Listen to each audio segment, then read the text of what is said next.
Good morning, everybody, and welcome to Midnight's Edge of the Morning. Greetings, greetings, greetings. It is Monday, the day after 4th of July. A lot of people are off probably because of holiday. Good morning, Andre. How are you doing? I am good, thank you. And to everyone that's just joining us, continued happy 4th of July yesterday. Hope you all had an awesome day. Our computers and all tech solutions certainly did, because they were really hungover today. So apologize for starting late. Yeah, and we're still waiting on our guest, but hopefully he'll be able to get the internet working soon so we can get that rolling. But in the meantime, we do have some other things we can talk to. Like we also have Script Doctor here, which is a rare treat in the morning. So how you doing? I'm doing well. Good morning, everybody, and happy post 4th of July to all of our American guests. Well, wasn't Canada Day like last week or some shit like that? Canada Day is the 1st of July, so yeah, it's only a 3-day gap. It could be the most awesome North American long weekend. We just gotta put like a Mexican holiday in the middle, and we got it all. We gotta move Cinco de Mayo to like July 5th. There you go. No, I'm sure that somewhere in South America there's going to be like some kind of day, some kind of celebration in between there. Yeah. And no need to move Cinco de Mayo. There's no reason to like shift around. Well, you just give us another reason to get drunk on a different day. That's not difficult. Mike, what are you doing in the chat? Get your butt in here. Didn't you send him the chat thing? Probably not. Well, I didn't send it to him, but I'll send it. Of course, Mike is always welcome, so I'm happy to send him the link if he can join. I think he may be working. Busy. That's true. But if he is available, he is most welcome to join. So, Mike, I shall send you the link. And no, that was not the link. That was something else. Quit sending him porn. No, actually, it was my desktop background, the one I sent you. Yeah, which is not exactly porn. I mean, she is dressed. It is nice. So. Yeah, we were arguing about my desktop and how messy it is, and this is why I need an assistant, Andre, because I can't keep track of my own shit. But we got all kinds of great people in the chat here. Like, well, I'll let you say this name. Just give me 1 second here. But I imagine it's yes. Who says please hit that like button as you come in. Please and do. Again, apologies to everyone for us being late, but sometimes it be like that. We also have Durao on in here, and we have Natasha, Heads of Wrenches. We have Tina Bojan here. Dash Attack is here. Your Muslim uncle is here, which is awesome. Six is here. Joachim Stark is here, representing Sweden. I do believe he sent us a super chat already. I think we have got a couple of those. So I'm going to go through those right away. I don't know that I can Jack, bring them up on screen. Graham Adams, we got Silver Nova. Hello. Kit Kat's here. Kenneth LaRock, how you doing? We got Grand Wazoo 42 as well. How you guys doing? Sander Hammerslag's chilling. How you doing? We got the Disruptive Innovator. Awesome to see you here. We're so glad to hear you. We're so glad to see you here. If I could speak, that'd be nice. We got D. Bud Martin, who always a good person to see in the chat. We got Rory Mitchell. And of course, as you said, we got Natasha and so many more. Thank you for being here this morning as you file in. As said, hit that like button on your way in the door. Oh, we also have Bert and Kurt Russell, or Bertrand Kurt Russell. How do you say it? I know I've always said it wrong. But speaking of super chats, we got Stephen Otten firing one in here. How you doing, buddy? Says, hail Andre, Tom Script, and Orville Nation, Wrenches, and chat. My chiropractor named me Patient of the Week. So that's good. Now on to Star Trek. How do you become Patient of the Week? Were you just that extra good in the office that week or something? I mean, I don't understand. Okay, came in and gave a reason to pay summer vacation for the doctor. I don't know. Maybe. I mean, are you just less aggravating than all the other patients? I don't understand. I mean, you have to get. I understand like employee of the week or month. That makes sense. I guess I got to understand that. We also have our buddy Douglas Nelson here. And speaking of having people here, we finally have our guest with us. Hello, PJ. How you doing this morning? Good morning or good afternoon, depending on where you are. Yes, hello, gentlemen. Thank you so much, and I'm so sorry, Andre and Tom. That's all right. Ever since the European Cup started, my internet has been crazy. That it's makes been sense. Going on and off. That makes sense. Hi, Script Doctor. Hey, PJ. Good to see you. But PJ, of course, is from Orville Nation, which is a great channel, and as I always say, criminally undersubbed. He conducts a lot of great interviews over there, so we'll definitely get into all that here this morning as we roll along. But other than that, how was your 4th of July weekend, PJ? Good. It was busy, but good. And you guys? I got a bellyache. That's about it. Oh, sorry. Well, I hope it was an awesome celebration that led up to it. No, it was me eating a fucking pizza. That's about it. Did you at least get to see or hear any fireworks or something? There was a lot of fireworks. Poor Sadie was going nuts. Oh. Yeah, so like it was not, and then where I live, it was just an odd spot where I couldn't see anything, but you could hear them all, and it's just poor dog was going nuts, and it was like, yeah. Well, good times, good times. How about you, Script? I know that you probably didn't celebrate much on the 4th, being Canadian and all, but how was your Canada Day? It was not bad. There was a lot of areas, a lot of people having barbecues, and there's some fireworks. There was some contentious stuff in other parts of the country, but most of it was pretty. I mean, it wasn't the same as the ones prior to the pandemic, but it was like a good effort by everybody, and we all had some fun, and it was relaxing and pleasant as it should be. Yeah. Well, that's Awesome good to hear. stuff. Yeah. And before we move on with the main topic of today, which of course is confirmation of, so certainly been partial confirmation of all the chaos on the bridge that we've been reporting for the last few years now, we have a couple of super chats to run through. Our good friend Mike, the Mexican Iron Man, says, "Love you guys, Andre, Tom, Script. Today just listening between staff Zoom calls. Hail great PJ. Hail wrenches, hail the awesome chat stream, peeps." Yes, indeed. Which sucks because you always come up with some really great questions, and I miss you. Yeah, but he will be back on Midnight's Edge Espanol tomorrow at this time, which and likely on Mead as well. Yeah, and likely on Mead as well. And I just want to congratulate Andre. I said at the time the other day, congratulate all you guys and Paulie and their whole crew on that Midnight's Edge project, Espanol project. Yeah, thank you. PJ, I believe, actually speaks a little Spanish as well, don't you? Yeah, I was on the first stream with them. That's first, right. Night they were. Absolutely, no. PJ is quite well in Spanish. So yeah. But yeah, as we were saying, since there's not a whole lot going on as far as new news, since Hollywood had the week off and Indiana Jones broke his arm. There was we have a couple of other super chats first, and I know, but I was just teasing it a little bit. Yeah. And PJ was behind that, so we'll be definitely getting into that in a little bit here. But what else did we have for super chats on there? Yes, we have Goskar Farlat, who sent us $20 saying Happy Freedom That's Day, 30, guys. Actually, have a round on me. Did I not say that? No, you said 20. I thought, unless I'm hearing shit.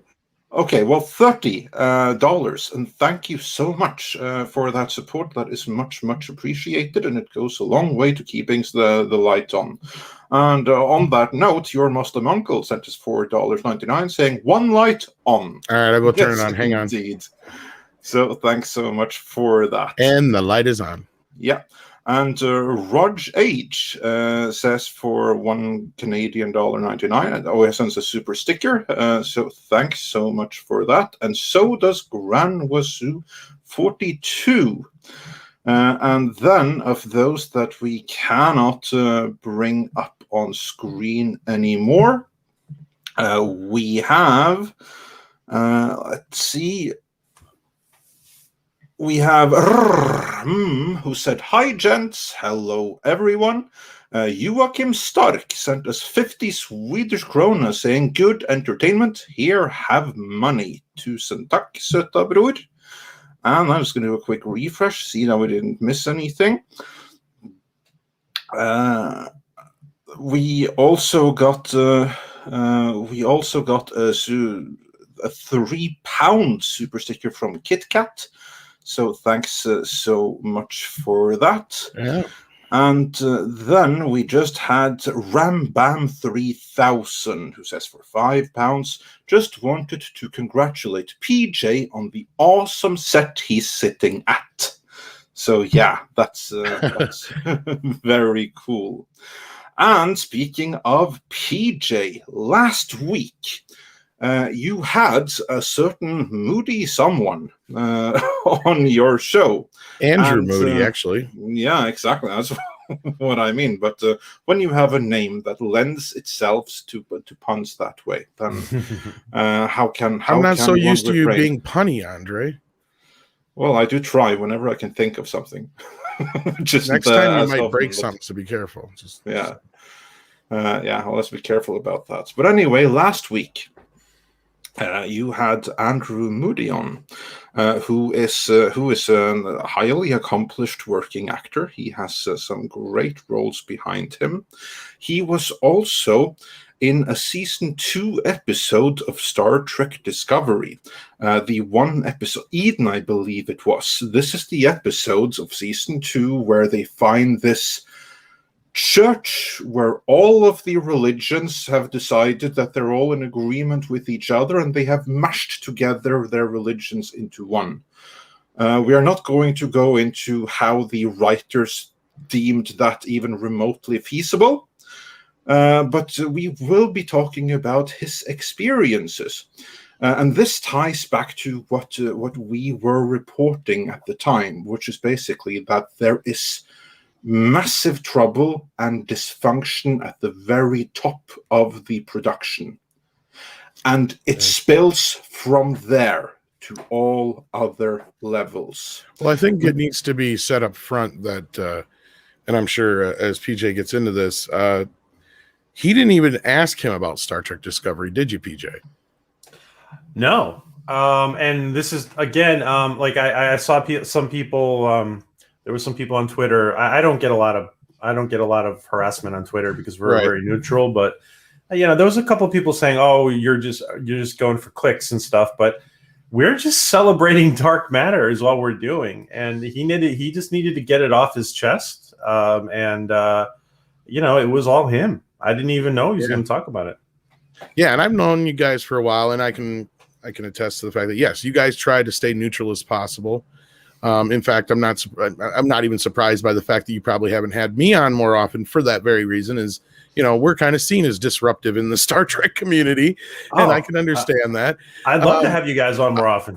Oh, I know, but I mean, I can understand where in certain cases, especially interviews, where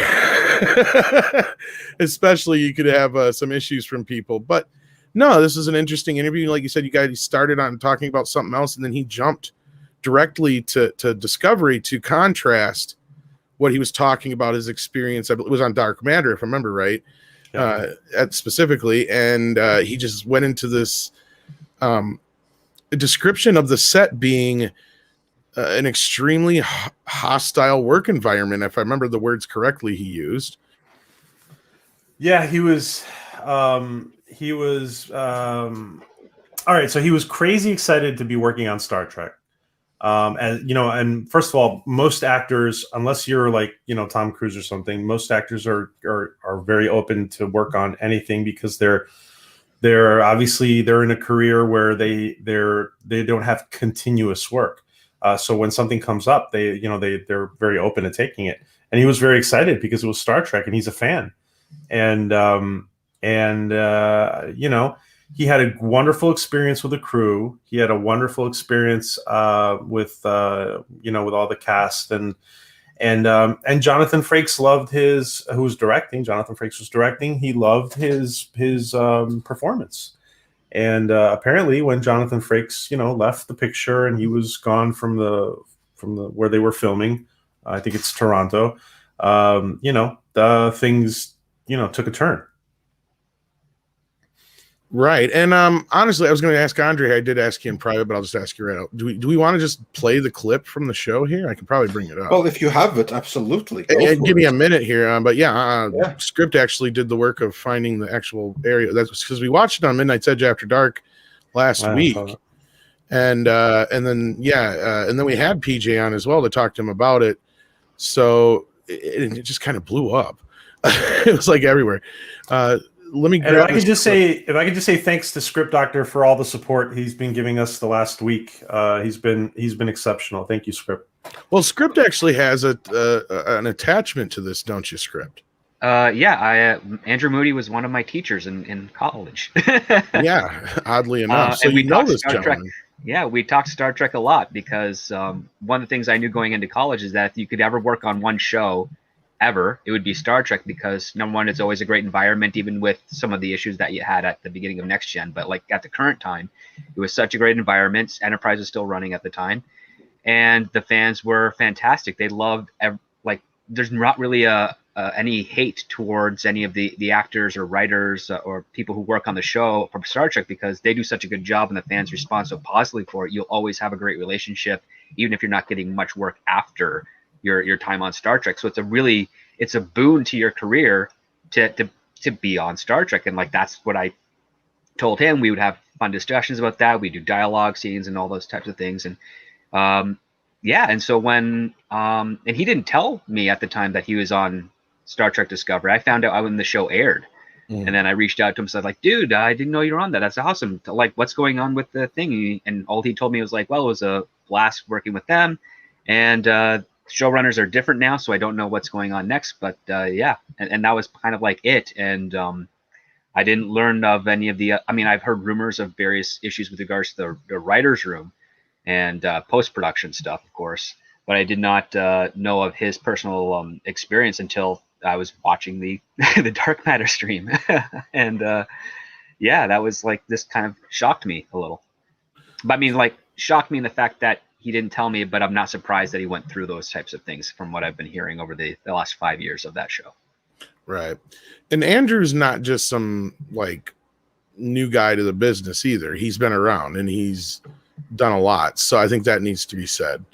Oh yeah. He's been around for decades and always been a very humble and awesome actor. He's a writer, a playwright, and director as well. So he does the whole shebang.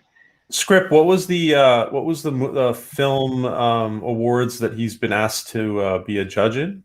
Did you? It was some, and I can't even recall.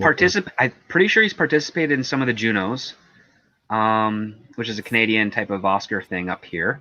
There's been a number of theatrical awards that he's been nominated for, and I believe he's also won some as well. It's just kind of like, it's hard to keep track of everything of that. He's gonna, like, if we're gonna listen to it, he's gonna say it. I just couldn't make it out which one. We're gonna go through it here again. A little bit. Because I think it needs to be heard from his own mouth, and since I'm sure we have your permission, PJ. Oh yeah, and I don't want to speak for him either. So yeah, absolutely. I think it's best if we just we'll pause in this. The entire bit is like 3 minutes or so altogether where he talks about it. But so just tell me, guys, when you want me to cut in, and we will cut in. So let's hear it from his own words. So let's just enjoy ourselves. What was great, like the attitude. He's talking about Dark Matter now, as opposed to being on the set of Star Trek, which I was on the set of Star Trek. I played one of the characters on that.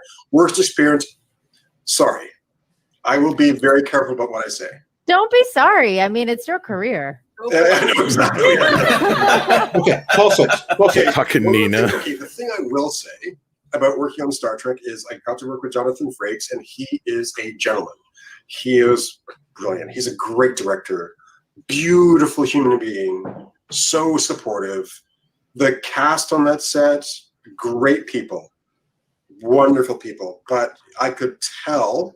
What I will say is the crew and the cast were traumatized by a production team and a writer's room that was in constant flux and power dynamics, where you could just tell that they felt threatened. Yes, thank you for pausing it right now. there. Yeah, I was going to say, now it needs to be said that this was not anything really new at the time period he's talking about. This would have been when Berg and Harboritz, or how do you say their name? This would have been after they were just around the time when they were ousted, because they were ousted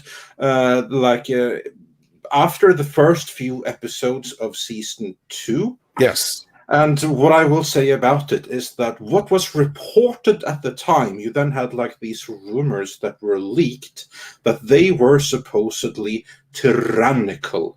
However, what our sources told us was that they weren't necessarily the tyrannical ones. The real reason that they had been let go was that they had blown way too much money early on in the show.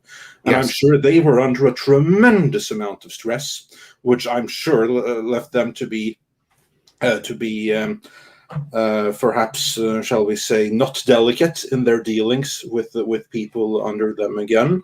But apparently, the story put out about them being tyrannical, that was something that came out of the person replacing them, who, as narcissists are prone to doing, apparently projected upon them. Well, and I think it goes deeper than that, because as Andrew just said, it was not just the production team, but out of the writers' room, which we do know for a fact because of the Walter Mosley situation and stuff like that. It comes from the very top, and he does kind of insinuate that. So let's continue here, because he doesn't even say as much as it's kind of what's unsaid here too. Yeah. Just you could tell they felt threatened, and eventually the producers of Star Trek threatened me, and I was just like, I don't care. Like they were just like, really? Yeah, they came after me. Yeah. And the showrunner was fired, and then there's a new showrunner. And then I was brought in to do ADR. And that's where he meant they wanted me to redo my entire performance because the new showrunner didn't like my acting. Ultimately, didn't like my acting. And I'm like, okay, well, that's fine. Art is subjective. Fundamentally, it's subjective. So there's nothing you can do. I may like the Rolling Stones. You may hate the Rolling Stones. It's fine. It's, they're the Rolling Stones. What are you going to do? It is subjective, yeah. Exactly. It's so subjective. So, but then you could just tell that something had happened. So the new people at the head of Star Trek, whoever's running it now, the crew, they're just terrified of whoever's running it now. Okay, sorry. I'm bouncing around between a bunch of stuff here. I did that for a reason. Because now we just said, remember, Berg and what was Harberts. Harberts were out.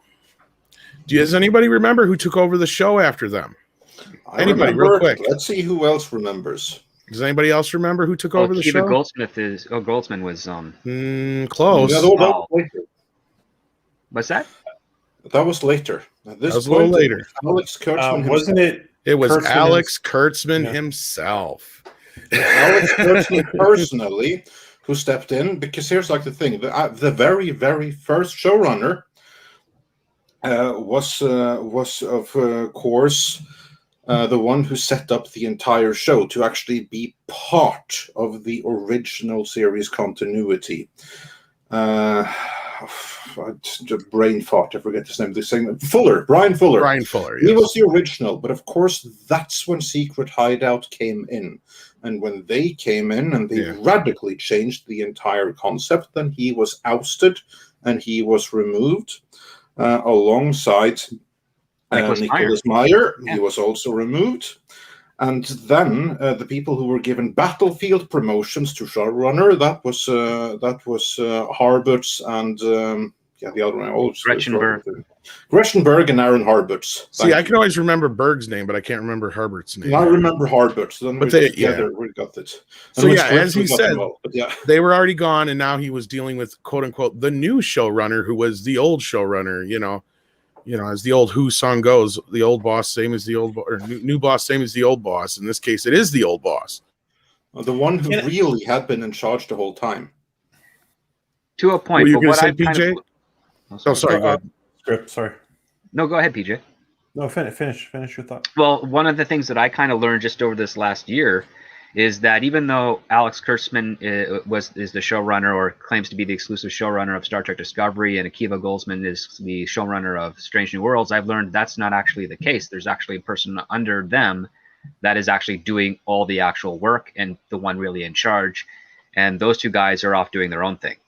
They're showrunners in name only, essentially, and it seems to be it's a very peculiar model. And I learned this because one of my friends who was dealing with Titans, which is a DC show, I guess going to be on HBO Max, their third season. Akiva's been more involved in that during the entire production time of Strange New Worlds than Strange New Worlds.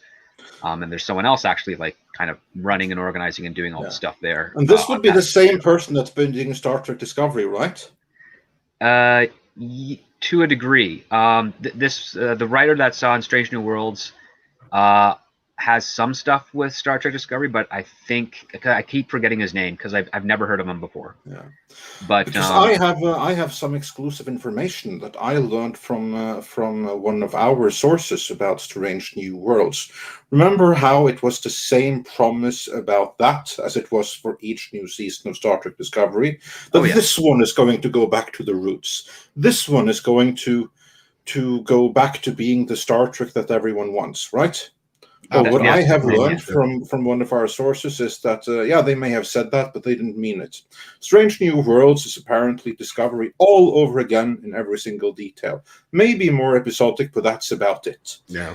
And most licensees have already passed on it and want nothing to do with it either. Really? Yeah. And you were going to say something, PJ. Sorry.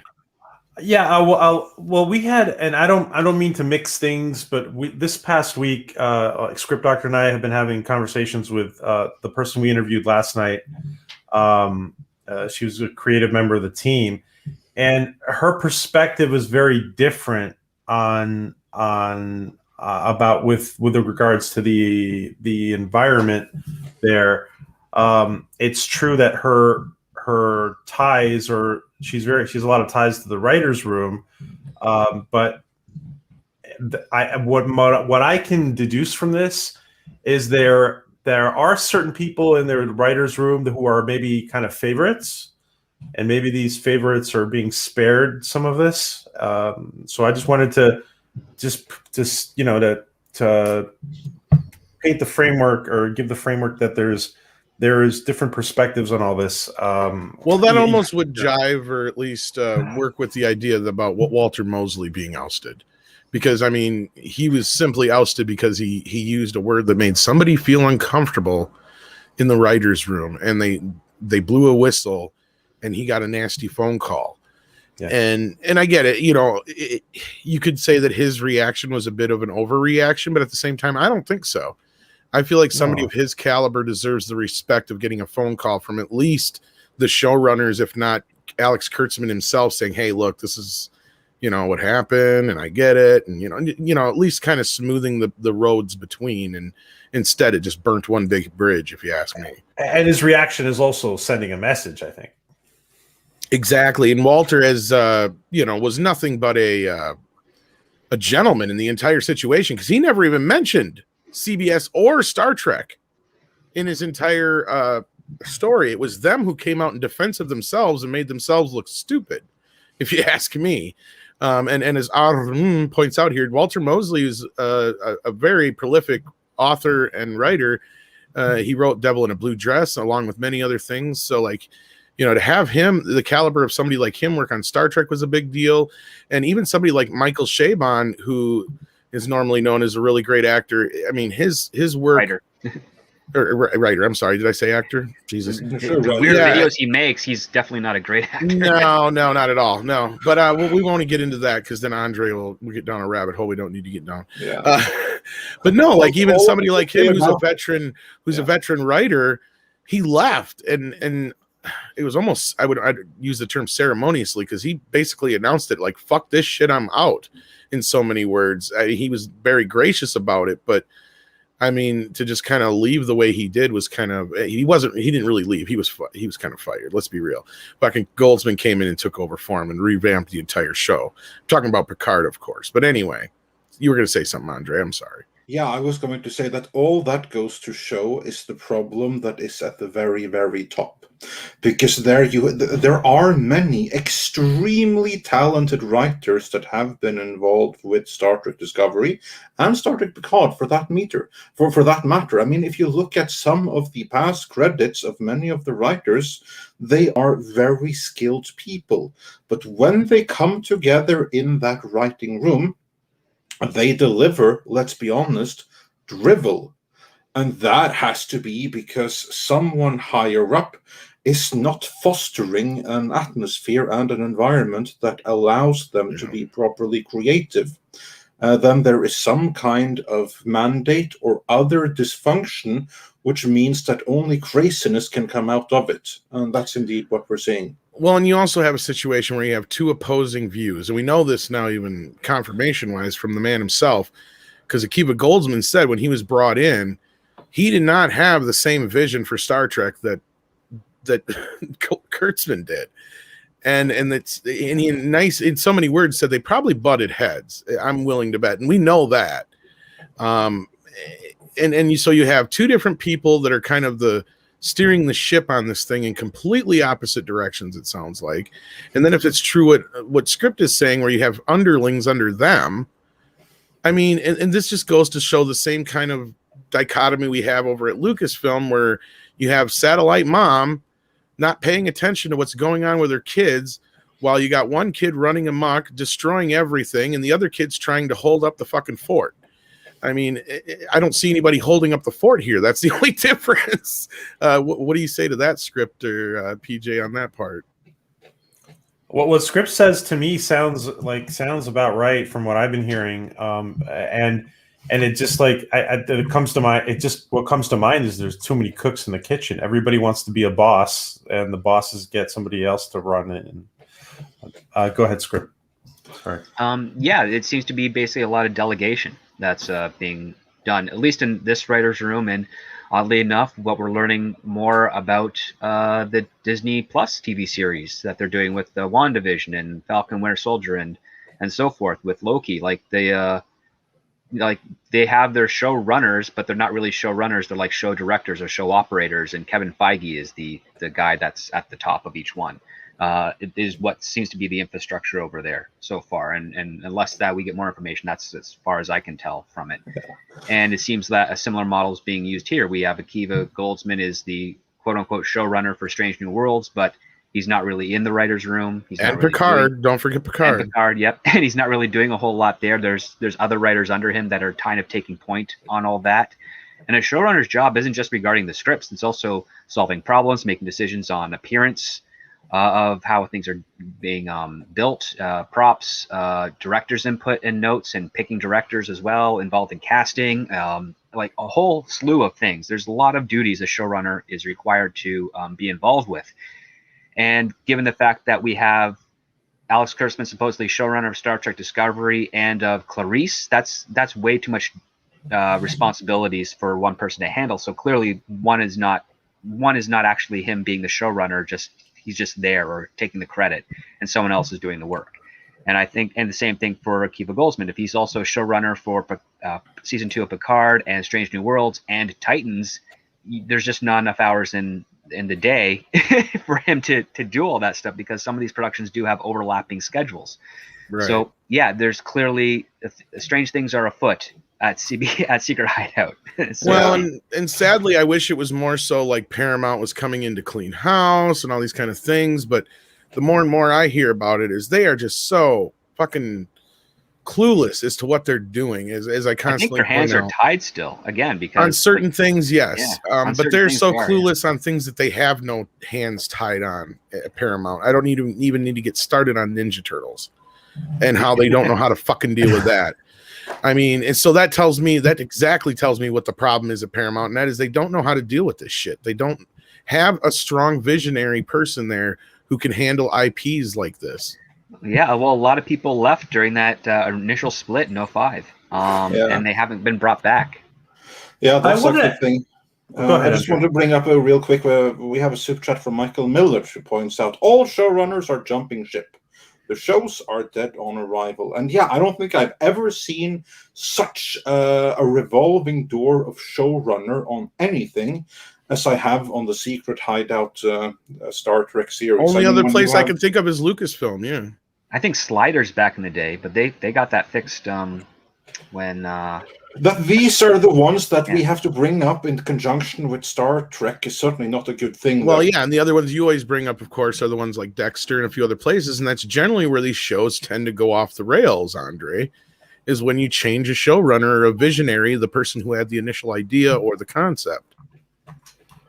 Yeah, and especially when you do it many times over. Or when you take somebody like Brian Fuller, who's actually worked on Star Trek before, yeah. and you get rid of him and insert somebody who is not even worthy of being J.J. Abrams' left-hand man, let alone his right-hand man at this point. And that's saying a lot for fucking Kurtzman, I guess. Tom. Yeah, sorry.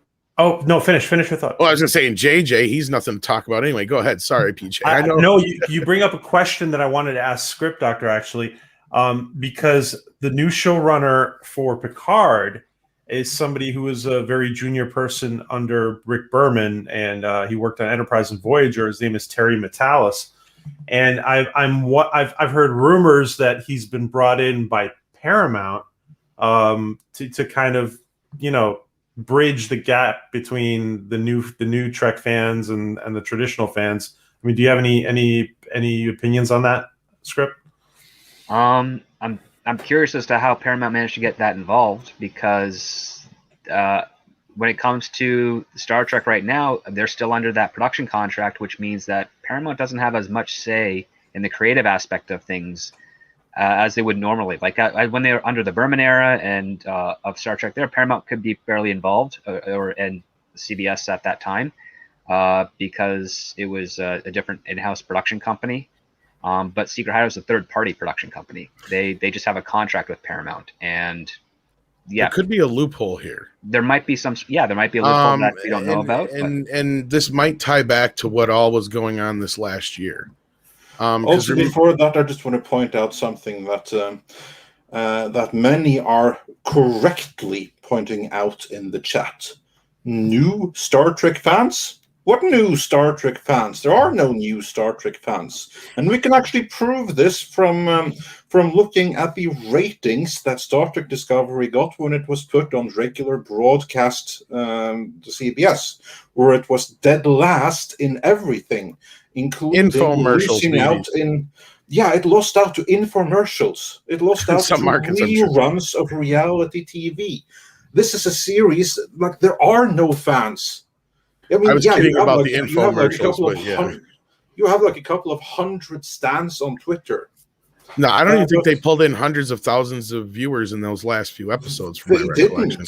They didn't. Not even 100,000. I think it was. Even the lowest rating shows on the CW beats Star Trek Discovery in the ratings. Their DVD and Blu-ray sales are. Well, I know Batwoman was beating it. Yeah, Batwoman was beating it. I know that much, but there are no new fans to speak of. Look, it's not like I wish the show bad. I want it to be good. I want a good show. We've given Star Trek Discovery all the chances in the world, and Picard as well. But as far as the loophole, what I was talking about, because if anybody recalls when I was talking about the whole thing, there was some shifts and maneuvers going on, and then all of a sudden, out of nowhere, there's this article that comes, or interview that comes out with, I think it was Kurtzman himself, where they talk about like no new shows are going to be able to go into production until one of these other shows is done. And what I believe that stems back to is that the 5 shows at a time deal they have with Secret Hideout. Now, I don't know if they decide they can put anything else into production that they don't have to do it with their involvement or not. And that's where I wonder if that's the other reason why they brought this guy in. I don't know if that's the case here, if there's some kind of maneuvering going on, because I do remember hearing about somebody else was brought in, and this goes back to what's her face, the chick who's the head of the studio now, Sherry Redstone. not Sherry Redstone, the other one, Michelle Paradise. Is that who's heading up Paramount? No. No. She's just a former showrunner. No, The you're one talking about Akiva's friend. Oh, Yeah. uh, Because she said that she was going to try and get Star Trek back on track. Yeah, the blonde woman with the glasses. Yeah, and I can't think of her damn name now. Watts. I Emma think Watts. Emma Watts, Watts. Yeah, exactly. So yeah, like I'm wondering if this is Emma Watts bringing this individual in. That could be PJ, and if that's the case, I wonder if because once these that's kind of the rumor I was hearing is once these shows are over, they're done with this contract with Secret Hideout. That's why I heard that Kurtzman was pissed at Akiva Goldsman. It wasn't so much that he wasn't a fan of the idea of doing this Strange New Worlds. It was that Goldsman fast-tracked this Strange New Worlds show, and it got put in front of Section 31. So now they can't do Section 31. They were probably never going to do Section. It was never going to 31. happen anyway, but I heard that's what Kurtzman's butt hurt about. And the other part, too, is like if they did bring in Terry for Picard, that could have been Akiva saying to Emma, I need you to bring this guy in. So that would probably be the way. So it's not really through Paramount. It's just Akiva is making the request, and Paramount is being the one that's signing off on like I guess the employee transfer if he was working with them on another show. Any thoughts? Yeah, go ahead. Any thoughts on Terry from your perspective, Script? I'm only vaguely familiar with the. It is a him, yeah. It is a him. It is him. Yeah. His work. I don't know yet. I don't know how much leeway or freedom he's going to have. MacGyver reboot, Nikita.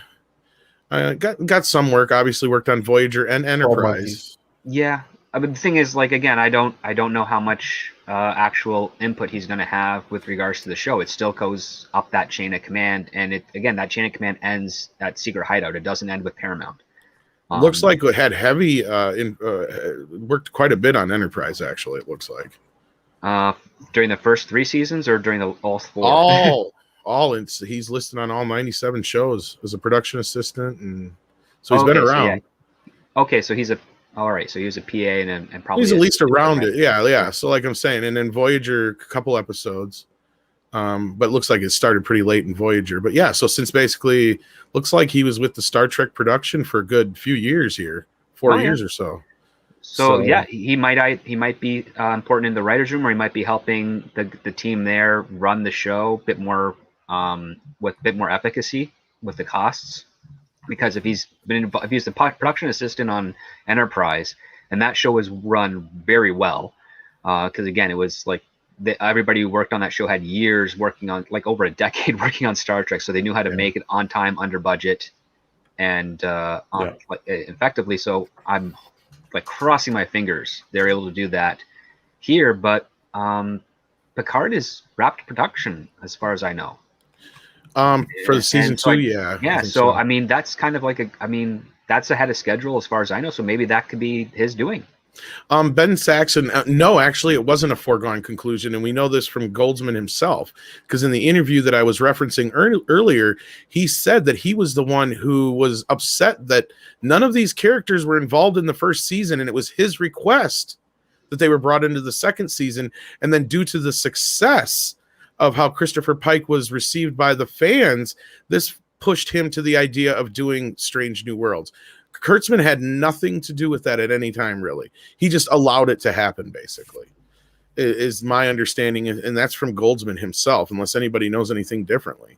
Because he was the one who said he was flat out upset that he was all excited to be a part of the show, but then when he got there, he realized there's no Spock, there's no Pike, no Kirk. And he's like, well, wait a minute, we're in this era where we could see these young versions of these characters, and we're not seeing them. And Kurtzman's like, yeah, we're not doing that.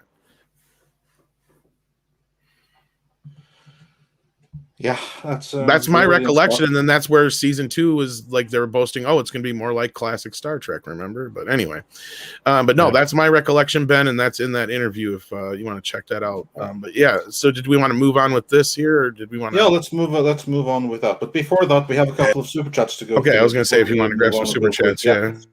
Let's see. Then we have Elijah Snow, who says for $4.99. As soon as I saw the stream yesterday, I knew that it deserved more attention. Is proof that you guys have been on point about Secret Hideout. And Nerd Cookies says for $2. Thanks for breaking this down. Wonderful panel. Says Walter Mosley, who wrote The Devil in a Blue Dress. And yeah, that would be the one. Kit Kat says for £5 Star Trek writers and producers realize how completely they are being rejected. Result has been a true bunker mentality. Really doubling down and burying one's head there appears to be. And then Michael Millard said, the problem here is Secret Hideout are renting the IP for 5 years. And yeah, this harkens back to what you were saying, Script. Due to this deal that Les Moonves gave Secret Hideout on his way out the door after he had been Me Too'd out of the building. Alex Kurtzman and Secret Hideout, they basically own the brand for those 5 years, and there's really not a lot anyone else can do until the provisions of their contract has been fulfilled, or they have to be bought out, which may come as such a steep cost that it just might not be worth it. It might be better off just to let them continue to do what they do and wait them out. Is that? Yeah, I mean that was done in mid 2018 because I think it was September that he was ejected, right? Something to that end. Just trying to go off memory because I remember I remember hearing about the initial contract deal in 2014-15 for Secret Hideout, which was 5 years then, and I think what ended up happening is that in 2018 he just kind of reset it to 5 years from that. So 2022 should be the official ending of options for Star Trek shows from that studio. But the other part too is like there's weird conflicting aspects of it because for all of 2018, all of 2019, I was under the impression through some of my friends over there that 2020 was the last year of official production that can be done for Secret Hideout, and after that they have to go back to the negotiating table. But that kind of ties into the whole thing from where they said, they can't start any new shows either. Yeah, too. and I think the only exception they were able to get at this point was because of the pandemic shutting down right certain production, so they were able to actually still create stuff in 2021. But I don't know if it could be any new properties. That's the other part too. There's a lot of this contract that has been slowly leaking out over the years, but there's so much that we don't know, and it's very peculiar. And that's the scary thing here is what we don't know. And also, before we move on, we have 1,600 people watching, which is awesome. But we only have a little bit more than 500 likes. Hit that like button, everyone. Help us out with the algorithm. Absolutely. And I guess when you hit 500, somebody promised the audience a Frankensteinian quote. Everything that Secret Hideout has been doing so far has been a true Frankensteinian abomination. And we'll see if that continues, if we can make it to 1,000 likes. All right. So let's move on with the interview here. And and so whoever's running Star Trek now is running it with an iron fist, and they didn't like anything that I did, so they completely replaced my voice. I don't know who's voicing my character. Are you in Disco or Picard? It's the new with the Disco, yeah. And again, and I want to make this clear, the director was great, the cast were great, the crew on that show are good people. But you can tell that the production team above them is just they're terrorizing those people, and they're just terrified. Did you want me to continue still, or? Continue a little bit more. All right. And the art suffers, the work suffers, and then this is why we get the product we get. Yeah. We had that very veteran. We also had that very veteran writer having to leave because of the I forget his name, but anyway. Yeah, and ultimately they tried to scare me. They were like, "Oh, to be of quality of Star Trek, you have to have this performance." I'm like, That's what? rich. I know. Like, Damn, Andrew, well, you killed it on Dark Matter, man. Thank you. I know. Yeah. So yeah, Yeah, veteran actor, 40 years experience, being told by some you're not up to the standards of this also- shit Trek. Yeah, sorry. Also, to go back to one of the things that he said in the very beginning, this is a very accomplished working actor. This is someone that you have had personal dealings. Like, he was a teacher to you, Script, wasn't he? Yes, he was. Yes, indeed. And very good the teacher. first, and again, it wasn't PJ and Orville Nation that brought this up.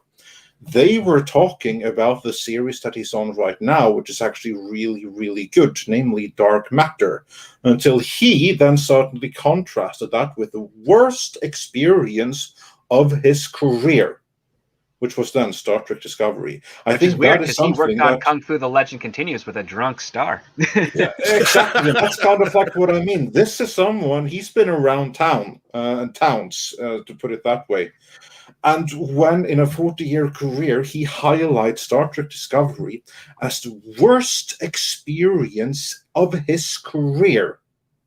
I mean, of course, everyone has the worst experience of their career.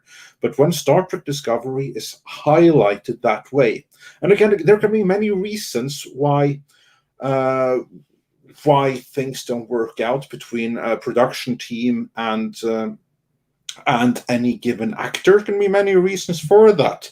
As I said, okay, the showrunner didn't like his performance. That happens. There's nothing wrong with that per se, but it's the sum of it all. The sum of this being a very experienced actor, and this was the worst experience of his career. That should not happen. You know what would be everything was interesting? normal. Yeah. Andre, it would be interesting to have, because I was thinking about following up. Maybe you guys can follow up with Andrew Moody, Sure. and ask him exactly what is the difference between the audio, the vocal performance that he gave, and what they actually did. Why, what was it? Was he to this or to that, or Well, funnily enough, Script, you actually went back and checked because you were confused. Yeah, because you know him and you saw it and you didn't even notice right away that it wasn't him. No, I didn't. I mean, when I first saw the episode aired, I recognized his face. I thought I recognized his voice because it sounded like him. It was a really good post-production job to match up the lip movement and everything. I didn't notice any issues or anything. And then when I reached out to congratulate him on the performance and the Star Trek stuff, and yeah, he didn't mention any of that. And after this thing, I went back and listened to it. It's like they got a really good sound-alike, like a really good sound-alike for him. And I don't know who did the ADR. Well, and let's be real. Like I'm sure, Script, like having somebody ADR something isn't necessarily new in the industry, especially if you're somebody who is busy and they can't get you back for a session. I think it was just the way it was handled and the way he was talked to and the way he was treated. And if for him to feel that way, I mean, you could sit there and say all day, oh, he's just an actor. He's being, overly sensitive and stuff like that. But to me, it's insulting. And the way you can tell by the way he's talking about it, that it really got to him in some way. Like Andre said, if he's clearly saying this is the worst experience of his 40-year career, that says a lot. I mean, have you talked to him since then at all, Script, or? Oh, yeah, I reached out to him a few days ago, and yeah, we just had a very short chat because, again, we were both busy, but we definitely want to meet up at some point and exchange some horror stories. But yeah, no, like he's always been like a really fun, humble guy. He has good convictions. He was a tough grader, that's for sure, in college. But yeah, like if he was like a fickle actor, he would have mentioned this the day the show aired, but he didn't, because again, he didn't care. He was shocked, and he's like, okay, well, that's just the biz. I'm gonna keep on doing what I'm doing, because that's what a professional does, and they paid him. So there's also that. Like, he was also brought in to do ADRs. He's mentioned in this in the interview here, so they had to pay him for that as well. And the fact they didn't use it is inconsequential at that point. It's whatever those show producers want as the final product, and unfortunately the actor does not have a whole lot of say in that unless they themselves are also a very important producer of the series. So yeah, he just had to do what actors do and kind of roll with it as it goes. It seems like when they came to him, they wanted him to rework the voice. From my understanding, that he was like, we did this, and Jonathan Frakes thought it was fine, and there's when we want to do it over, and he said, I think it's I don't want to do it over or something. I think he says that here coming up. We can probably play it a little more, but I was going to let when he gets threatened. Yeah, okay. I will play that in a second, but I'm going to let Andre address this because he'll do it better than me anyway. Oh, yeah. We have a troll here that's saying, as usual, Midnight is wrong on everything. You've been saying this series was going to be cancelled since day one. It's pathetic. Okay, everyone watching, what you're seeing on screen, that excuse right there, that is what we call a straw man argument. That is when you can't attack someone for something they actually said. So you make up a claim and you attribute it to them, and then you attack them for that. In this case, it is a troll that is attacking us on the claim that we've been saying that Star Trek Discovery is going to be cancelled since day one. Which, if you go back and you revisit our earlier Star Trek coverage, you will find is completely and utterly untrue. We have never once said it's going to be cancelled. What we have said, it's not going to make money. It's continuing for these and these reasons. And if they're at a crossroads, then we'll say here they're at the crossroads. The first time we even hinted that it may be cancelled was in the aftermath of season 3, when they're at another crossroads and you saw the whole thing ended kind of like a finale. Up until that point, we've never even hinted at anything of the sort. And most of the attacks against us and our coverage is of this nature. Straw man arguments, making up things we have never actually said, or conflicting what others have said with what we have said. We've never said that Star Trek Discovery was going to be cancelled, and we've also never said that Kathleen Kennedy was going to be fired. On the contrary, since 2018, we've been talking about why she's not going to be fired. She's going to serve out her contract. Here's why. Big question is, will she be renewed beyond her current contract? And the answer to that is, in all likelihood, no. But as I've always pointed out, strong argument works. But what have I always said about her, Andre? She ain't going no place till Indiana Jones is done. It just ain't happening. That just seems like it's going to be a never-ending story. Kathleen Kennedy will most likely leave on her own terms. Yeah. And the closest, Andre, you're right. The closest thing Midnight's Edge has ever done with regards to a cancellation, or at least a doubt, was certain entities were claiming of a certain production date start time, which we ended up learning was not true. And that's the closest thing we've had.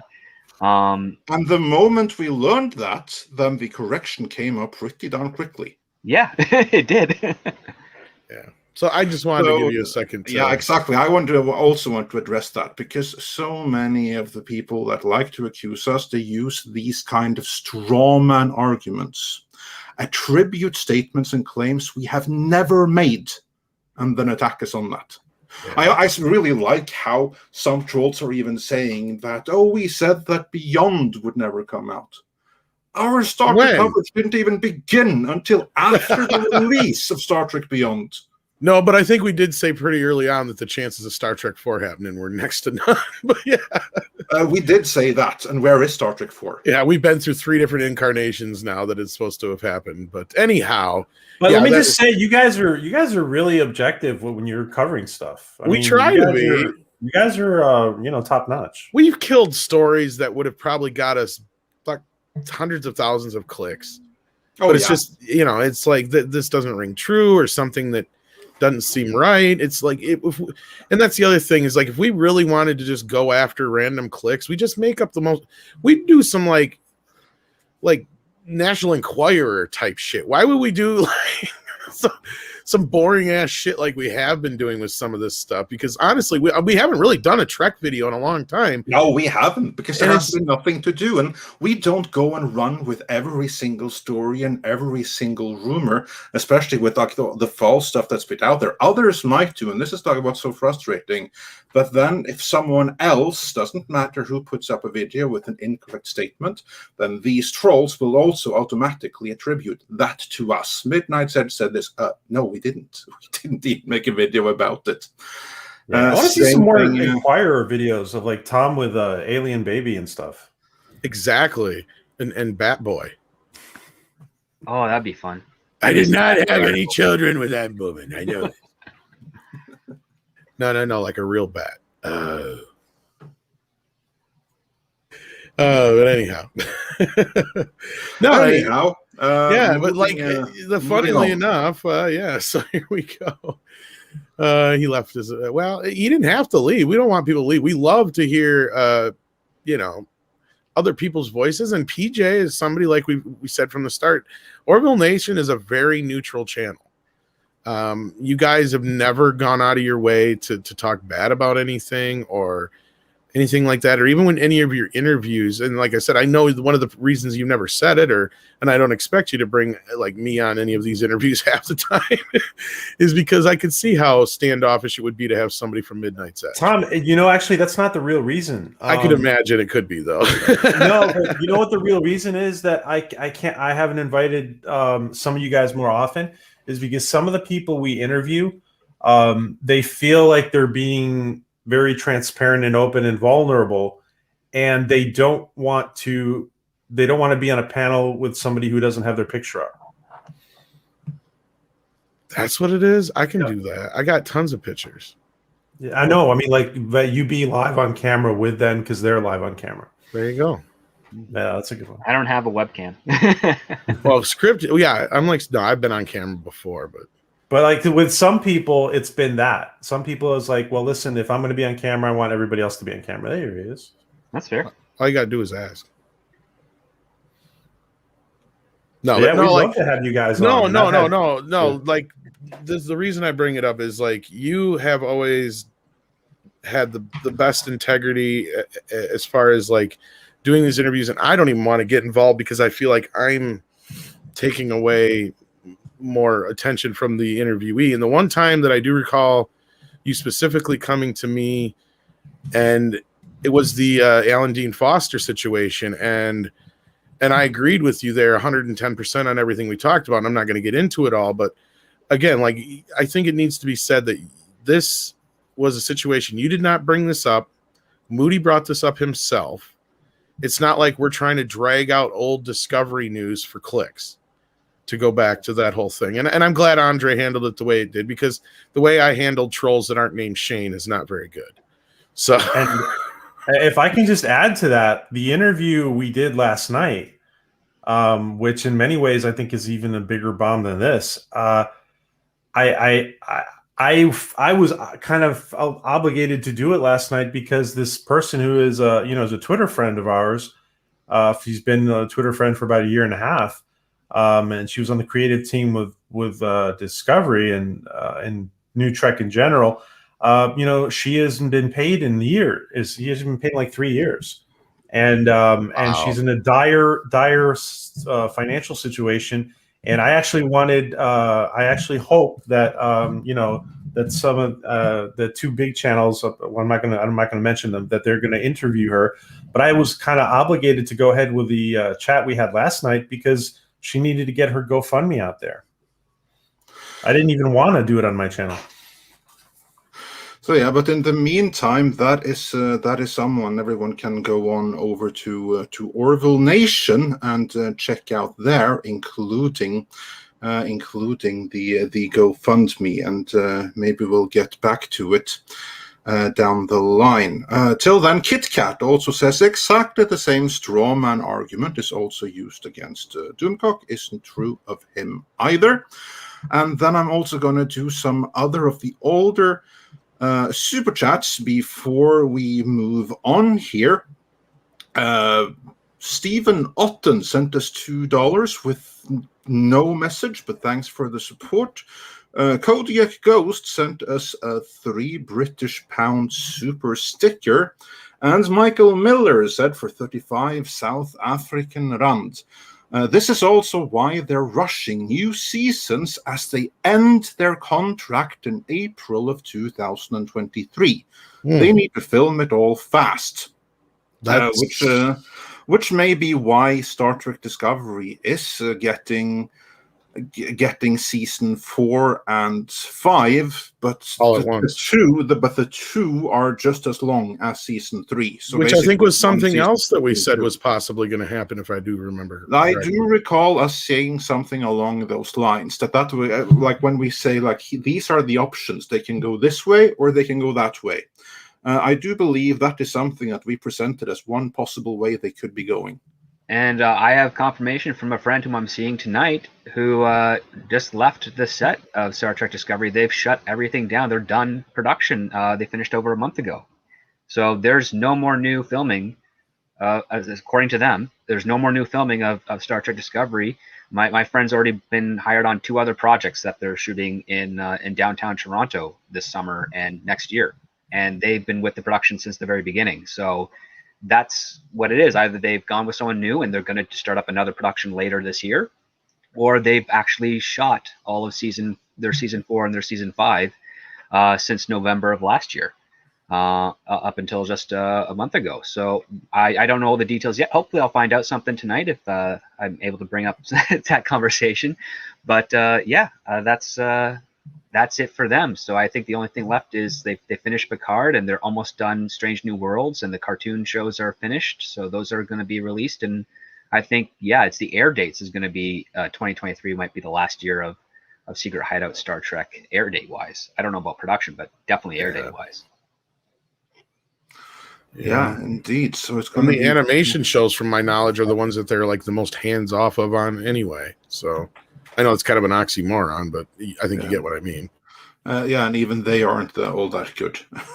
But and then we had a couple of super chats come in right now. Olaf van Hess says for €2, Tom, you look like Walter from Jeff Dunham. I'll accept that, considering that's the only one of his characters I really can care for. So yeah. And Joachim Stark says for another 50 Swedish krona, Tom Connors cast as Batman in new series, only on Midnight's Edge. P.S. Script Doctor rumored as Robin. That would be. We actually already have a Robin. Yeah, Ord's Board is a great Robin. Yeah, speaking of, poor guy lost the monetization on his stream, but I think he's coming on Mead this week to talk about it, and tomorrow, I believe. So catch us then to talk about that. So does he know why that happened, by the way? The best, to my knowledge right now, without talking to him, his channel got botted. Which is kind of like where, I don't know the specifics of it, where a bunch of bots come into the chat and somebody reports it, and it's anyway. I don't want to get too much into the specifics right now, but it's not good, and I'm curious if it's something that's going to continue, and it's starting to freak me out a little bit because his is not the first channel to have shit like this happen to recently, and I feel like it may be systematic, but I'm not going to say anymore. Yeah. And also, and then back to Star Trek, Michael Miller points out Lower Decks was originally ordered to 20 episodes. They reduced that to 10 and split it into 2. So its renewal for a third season was actually a reduction in episodes. And we also reported that the 2 seasons, they were commissioned right off the bat, just as with the She-Ra show. It wasn't that after season 1 it was renewed for season 2. No, that was the initial order. But getting back to this interview, did we have? Were there any other highlights in it? I think there was a little bit more here, right, PJ? Yeah, let's go for it. Well, you know what? Like, because it was a joy to do, and ultimately, like, if Star Trek had that kind of support from the top, then there wouldn't have been that tension. Jonathan Frakes was always cool with me, and he was always supportive, and he always like, Andrew, you're doing a great job. Thank you so much. So I don't know who, like, there's somebody in production somewhere in Los Angeles who is trying to terrorize people by trying to belittle them. And they tried to belittle me to say, oh, you're not good enough. And I'm like, dude. Alex Curtin. Yes. I'm not saying, did I say anything? I'm not saying anything. No, not at all. Maybe you're right. Guys, Maybe I have not. to. Did I say anything? I don't know. I have to bring in a guest, and he. Do we want to keep going, PJ, or was that pretty much the gist of that? I think that's pretty much it. Yeah. I was going to say, I think at that point, once the name that shouldn't have been said was said, I think that kind of answered everybody's unsaid question. I think we all know who the problem is. Yes, yeah. Spoiler, it's Alex. By the way, Joe Malazzi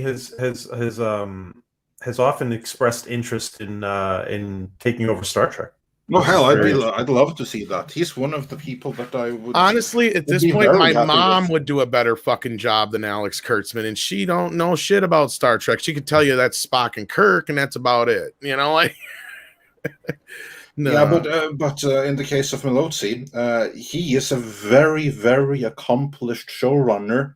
No, in all seriousness, from the same age where Star Trek was in many ways at its best. Well, we got like 8-bit PJ, so hopefully we didn't lose him altogether. He was having internet issues before we went live. That's what I'm afraid of. Maybe that happened again, but that doesn't prevent us from carrying on the discussion. Still here, PJ? I think we lost him. Okay. Yeah. Maybe something crazy happened in one of the World Cup games, and maybe someone scored or something like that. I don't know. And everybody's Twitter went off. I was born without the football gene, so I wouldn't know. Yeah, there was people accusing us of you being all worried about the football on Friday. I'm like, I don't think so. I don't think Andre gives a shit. No, I have no clue. Like seriously, because like football is a big thing in Europe, and when I say football to all of my American friends, that is what you guys call soccer, and football/soccer is a big thing in Europe, including in Norway. Not with me though. I was born without that particular gene, so I couldn't care. I don't even know if Norway is playing right now. Probably we're not.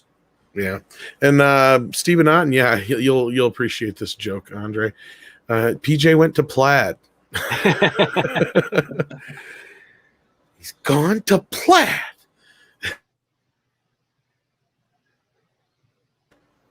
Ludicrous speed, go! Yeah, exactly. And, should we prepare first? I prepare this. What are you, chicken, Colonel Sanders? Yeah. Chicken, Colonel Sanders. Speaking of Spaceballs, have you picked it up on 4K yet, Andre? I have. Awesome. Yeah. That's on the Snyder Cut. I haven't got that yet, but I'm. Yeah. I might pick up the 3-pack of the one that has the remastered version of BBS and never watch it. So we'll see. Troy Pacelli says, can we get about 800 more likes, everyone? That would be great. Thank you for that, Troy. You did not have to super chat for that, but we appreciate that. But we also appreciate the donation as well. Grand Wazoo sending in them fancy euros there. Says, Andre handled that troll like a boss. That is what Vikings do. Lights on. Oh, yeah. Well, like I said, unless their name's Shane, I'm not real good at it. Yeah. Joachim Stark says, hockey? I would like it if I was Swedish, but if anything, Norway sucks even more at hockey than we. That's your domain. Than we do in football. No, but I do like my cross country. I do like my cross country skiing. We Norwegians, we're pretty decent at that, and I also do like my MMA and boxing. Even if we in Norway are so at that, at least at the professional level. But football, i.e. soccer, and hockey, I was born without those particular genes. You know what's funny is when he said that, all I could think of was Ninja Turtles 3. Hockey. But the Swedes are awesome in hockey. And actually, I was at the Hockey World Championship in Russia in what year was it? Was it 2016? Could that be? Sounds Maybe. about right. I don't give a shit. So Yeah, neither do I. But anyway, it was cool. It was an awesome trip to Russia with my friends who actually cared. you got to admit, though. Oh, go ahead. Sorry. No, absolutely. No, you're right. The Swedes are pretty good at hockey, unless you're named Matt Sundin, just like phoned it in for the latter half of the season. Yeah, I was just gonna say, you can, as bad as Ninja Turtles 3 is, you got to admit the hockey bit was funny. that was some good shit. Like, you got those samurais and they're like whatever, and then they're sitting there and they watch the hockey, and then Casey tries to get them to play hockey, and the first thing they do is throw off all their equipment and start fighting. Fucking hilarious. Loved it. Anyway, moving on. Did we have any more super chats to get through? Let's see. I'm just going to do a quick check here to see if we missed some of those that we can no longer bring up on screen. Just give me 1 second and we shall have them here. A Dark Light Zero says for £5 do you have any idea how much money goes into these shows, especially in comparison to The Next Generation or Deep Space Nine? Well, my guess would be that the entirety of the production budget spent on 7 seasons of The Next Generation or on 7 seasons of Deep Space Nine. Well, we kind of already knew. 1 season of Discovery is my We already know guess. they spend an average of like $8 to $10 million an episode, which is unheard of. Yeah, and it's insane. And then I think it's just as bad for Picard or whatever. So, yeah, which again brings up that thing I mentioned when Cameron Pasha was on with you guys a while back, which is I think there's some weird front loading of expenses on the production because they know they're not going to be able to get royalty or back end points financially from the streaming service stuff. So that's why they're spending all this money up front and taking what and getting out. Yeah, and I mean, and again, speculative. You know, there's ways it's a theory. Like and we've sat there and go, where's the money going? And exactly. Yeah. And we actually do have like a couple of theories on that. One thing that we have said is one of their incentives for doing it, even if there's no back end, there is the production fee for Secret Hideout, and that one is so big that it alone makes it a worthwhile endeavor for them. And then one of the things that we have heard is that they'll rented like the production facilities for many years to come. And then they can rent them forward sublease, to others. Yeah, sublease them. And a significant amount of money was spent in developing Mando technology that can also be leased out to others for income down the line. Mind you, these are still rumors, but that's where some of that money went. And I could do a little Cameron Pasha-ing, or however you want to call it, whatever he does, you know, there's a reason why we're seeing these interviews and articles like the ones about, you know, only 5 shows being in production and, you know, nothing new until these other things are done. And we starting to see cracks where, like, look, it was one thing for Entertainment Weekly to give Clarice a bad review. There's no way an editor would have allowed that review to be as vicious as it was in a publication like Entertainment Weekly unless the handcuffs were taken off. You get what I'm saying, Andre? I mean, I get you kind of do. Like, I feel like that was a shot across the bow. This guy's career is pretty much on the outs. He's not protected anymore, I don't think. Well, I think he's fairly protected, but not like he was. I think that there's going to be some very mixed feelings. He's going to have some very, very good friends still protecting him, but there's also going to be more and more people resentful. That's what I'm thinking. Well, and you also have a situation where we've seen this already in this situation where these same people who always gripe at us about griping, they're the first ones that have a problem when something they like gets destroyed. And Clarice was, I think, one step too far. I really do. I feel like that was where, you know, people had enough, kind of like the Buffy the Vampire Slayer thing when that happened. the same people that bitched at us for years were out there losing their fucking minds because they were rebooting Buffy. So anyway, I digress. I feel like Kurtzman's days are numbered, and I don't think he's going to be doing as much as he used to be. Well, everything he has done has kind of failed, hasn't it, Script? That's my point. Yeah. Or go ahead, Script. Yeah. Pretty much. I mean, he's a franchise killer. I mean, he killed Zorro way back. The only in thing I think he's had any 2005. success with was Hawaii 5-0, wasn't it? And I don't even think that was all him. No, that was Lenkov mostly. Peter Lenkov did that, and which then went off to MacGyver and Miami. The Tom Selleck show, Magnum PI. That's the one. But the reboot, yeah. The reboot. That's its own universe over there, and that's also got some. So is this guy the new Kurtzman? No, I think he's been kind of ousted right now. I know Kurtzman. He's got all these films supposedly still in production, even though the Dark Universe is gone. Like I know there's talks that he's still doing the Dracula. Blumhouse has him. And there ain't no way Kurtzman's involved anymore. I guarantee it.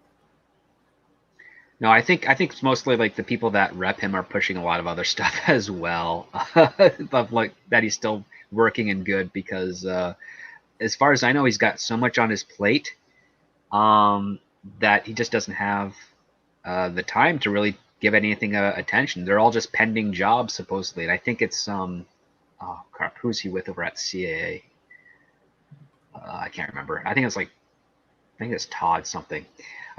They're probably just pushing as much as they can for their client because they know the clock's running out at this point. It's been 25 years. His name is more synonymous with failure than success. Right. He may be an agreeable person in a room and knows how to do a good pitch, but the execution is what really makes all the money. All right. And did we have any more super chats, Andre? Yes, we did. We did have a few more super chats. The Last Millennial wonders, hey guys, is Brie Larson actually going to be in Star Wars or not? What do you gentlemen think? No idea. I have no idea. It's possible, but yeah, honestly, I have no idea. I'm not going to pretend to know one way or the other. If I had to guess, I don't think so, but she could be. It's not outside the realm of possibility. I mean, Kevin Feige likes her, and you know that Leslie Headland certainly must like her. And since she's show running that Acolyte Disney Plus show, maybe she's the Acolyte. I don't know. I don't know. I do know that the Alex Kurtzman has another show, The Man Who Fell to Earth, that is supposed to come out next year. That's most likely going to be a bomb. I know that's it's not gonna beat the earlier versions of it. So yeah, and then I think he's trying to work on a Frankenstein film as well. Oh my God! Oh, please tell me. I think it's a Bride of Frankenstein thing, if I remember the rumor. Alex Kurtzman. Let me double check his IMDb. Kurtzman's Frankenstein. Oh my God! Making a literal Frankensteinian abomination. He's had plenty of practice. Me saying that word. Well, he's had plenty of practice of hobbling together other franchises to try and make one show. Maybe he'll be good at this. But he never was able to bring anything to life. Script. That's the other part too. It always died at the end. Well, actually, no. That's still kind of filling in with the Frankenstein. Yeah, it kind of doesn't fit with the team. He is able to. I wonder if this would be a biography of some sort. I was going to say, is he working out some fucking demons with this shit or what? That's actually a really, really good point. Yeah, he's the real life doctor, or the Hollywood Dr. Frankenstein. He really freaking is. And yeah, I mean, just look at Star Trek. It's cobbled together of the corpses of everything else. I mean, there even was the corpse of Josh Trank's Band 4 stick in there. Yeah. He brought a character that had to have. He brought in Christopher Pike, a character that's confined to a wheelchair, and just tried to give him his own life. Not only that, this is one thing that I actually noticed, and that was, like in season 2 of Star Trek Discovery, when we first were introduced to Spock, yeah, and he's the birth son of Sarek, but still. he's the disappointment of the family. It's the adopted girl who is superior and who is the father's favorite, right? Yep. That's the exact relation that is between Sue Storm and Johnny Storm in Josh Trank's Fant Four Stick. That's There, right. Yeah. there you have Michael Jordan. Michael B. Michael Jordan. Jordan, yeah, thank you. Who's playing the blood son, and he's a disappointment because the adopted daughter is the father's favorite and is superior than him at absolutely everything. I mean, he even took stuff from there. Can you believe it? But that's how it goes. I kind of can, because I had a similar joke for one of my shows, but it was basically, I was making fun of misogyny. So this father had a daughter, and he was disappointed he had a daughter, so he adopted a son. He favors the son better just because of that. And it was just a dark humor story. It actually got me a job working for something else. But yeah, I can't. Yeah, it's not a whole lot of stretch to the imagination on his thing. He just basically copied what he saw in Fan Four Stick. He's like, yeah, I can do that with Spock. Yeah, and exactly. We'll just not have Spock in 90% of the entire season. Yeah. Also, we have a question for you from Spider Unlimited, who wonders: script, Habs or Leafs? This must be a hockey thing. Okay. I'm not too big of a Habs fan, but I admire their playing and coaching. I was a Leafs fan before they got rid of Wendell Clark over to the Nordiques. I thought that was a bad move. They haven't been very good since, and that's true because they haven't won a Stanley Cup in decades. I'm way more into like the Team Canada hockey these days, especially the women's team, oddly enough, because they play really rough and fierce, and it's always entertaining games. And usually whenever I do get into like the seasons, I tend to look at the rosters because I always go for the team that's got the most Canadian players, just because they usually end up winning at the end of the season. Yeah. Even I think the Lightning's just won recently, and like most of their guys are, born bred Canadian players. And while we're on the topic of hockey, I also have to address an omission I did. When I said before that Sweden are awesome in hockey, to all my Finnish friends in the chat, yes, Finland is, of course, also awesome in hockey. In the entire Nordic, it's Finland and it's Sweden. They rule hockey. Norway, not so much. We rule cross country instead, which is like huge in the Baltics as opposed to hockey, which has also been like the rest of the world. So I'd enjoy that victory. And Nokia and innovation and everything else that makes Finland awesome. So yeah, and then let's see, we had a couple of others here. Ben Saxon says, Andre, thank you for not one but two Frankensteinians today. Oh, then make it three then. And just imagine if Alex Kurtzman actually goes ahead with the Kurtz of Frankenstein. And then we have a few others. Let's see if I can bring them up on screen or if they disappeared from me in the meantime. Here, Last Millennial says, I met Feige and he said he doesn't like her. Well, do you have proof of that? Are there pictures? Otherwise, cool story, bro. And then, nope, then that disappeared. Can't bring up the others, but I can bring them up on here behind the scenes. Just give me 1 second. And we'll address that before we move on to the other story that we have for today. Belsnickel wonders for $5. Has Andre seen Slapshot? Filmed in Johnstown, PA. That's Pennsylvania, isn't it? Warning, it's not PC. I have not seen Slapshot, but now that you have alerted me to its existence, it's something I shall definitely check out. And Adam Wofford says for $20. Well, thank you so much. So, Andre, you're not into professional ship rowing. Knowing your people were very good at that, showing up to people countries without being announced. Still to this day, the English still haven't gotten over it. No, they haven't, not so much. And no, I am not into watching others professionally ship row, other than when I'm doing it myself, that I'm into. House Atreides says for $5, has anyone heard when the sequel to Prelude to Axanar will be coming out?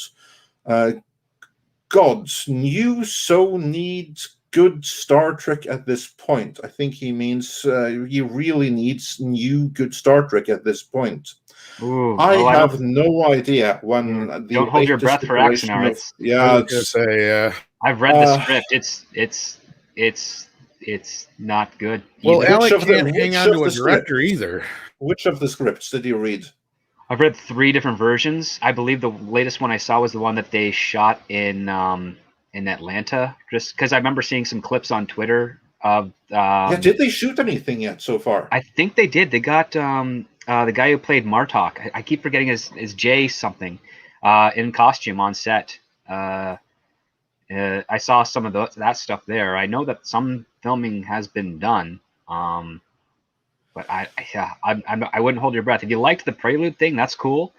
It was an interesting piece. I don't think Axanar itself is going to be on that same level. It might just be pleasant because it's not Star Trek Discovery, but that's kind of a very low bar in my opinion. There's plenty of other short fan films of Star Trek that has come out in the last come out in the last few years that have been phenomenal. There's one that takes place entirely on a shuttlecraft that's really good.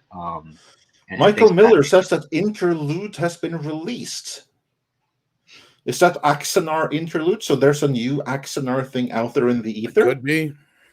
I did not know. I have no idea. Well, maybe it's out already then. If there's going to be more, I honestly I have no idea.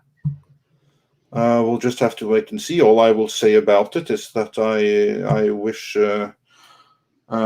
the crew on that good luck, and I hope that the fans that have been loyally supporting the project with their money for how many years now? 5. For 5 years, we'll be getting their money's due, and I hope that they will like it. Yeah, Prelude came out before Discovery, so yeah, it did. It did, and honestly, it looks better than Discovery. Let's not deny it. Special effects looked fantastic. Yeah, absolutely for that. Yeah, it really did. I think that was Mr. Burnett's doing mostly. Yeah, that could very well be. And then let's see what else we have here. Joachim Stark says for Troy Pacelli sent us. Make up your mind. $2. And then Joachim Stark said for 50 Swedish krona, Denmark and Iceland is great at handball. There, praise for all the Nordic family. Yes, indeed. And the Norwegian ladies are also great at handball. The Norwegian men, not so much. But that's another story altogether. Troy Pacelli says it's called Axanar: The Gathering Storm. Oh, okay. Oh, okay. Well, cool. I hope that people enjoyed it. I wasn't even aware it was out, but yeah, if it is awesome. And then we have to welcome Duck Nation as a new member, as a formal Midnighter. So welcome. And then it's going to go check if there's something else before we move on to the next story that I want your guys' thoughts on. And yeah, we have a little bit more here. Daniel just sent us $20. Thank you so much. And he says, just got done with a glorious 2-hour bicycle ride to find out I missed out on a Midnight's Edge live stream. I will never exercise again. Don't do that. We really appreciate you coming here and joining us.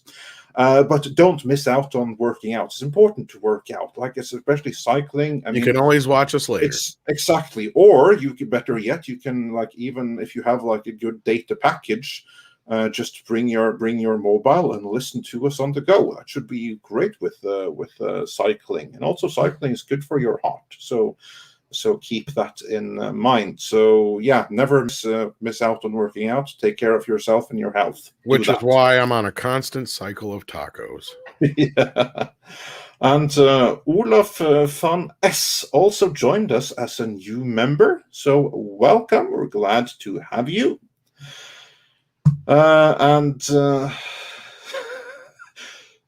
And Dash D's is wondering about the different qualities of Norwegian ladies that he's putting into his travel plans. To which I will say it depends on the individual lady, but in principle anything is possible. So just be selective with who you choose to go with, and make sure that you're both in it for the same thing, and you should be fine.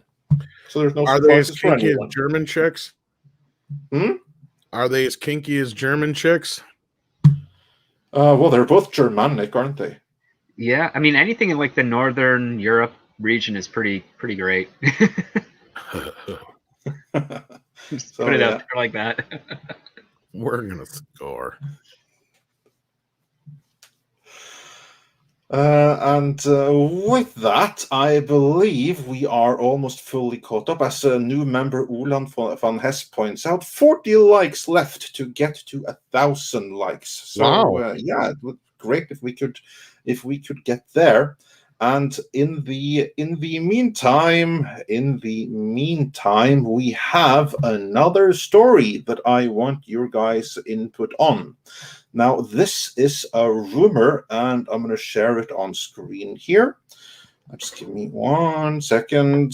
It's coming through us from Bounding Into Comics, and they are posting a rumor.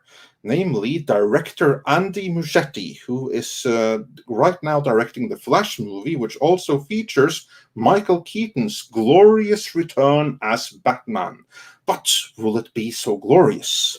Because the rumor is that the Flash will see Barry Allen and Batman, that's Michael Keaton, depicted as, quote, idiots, while Supergirl saves the world.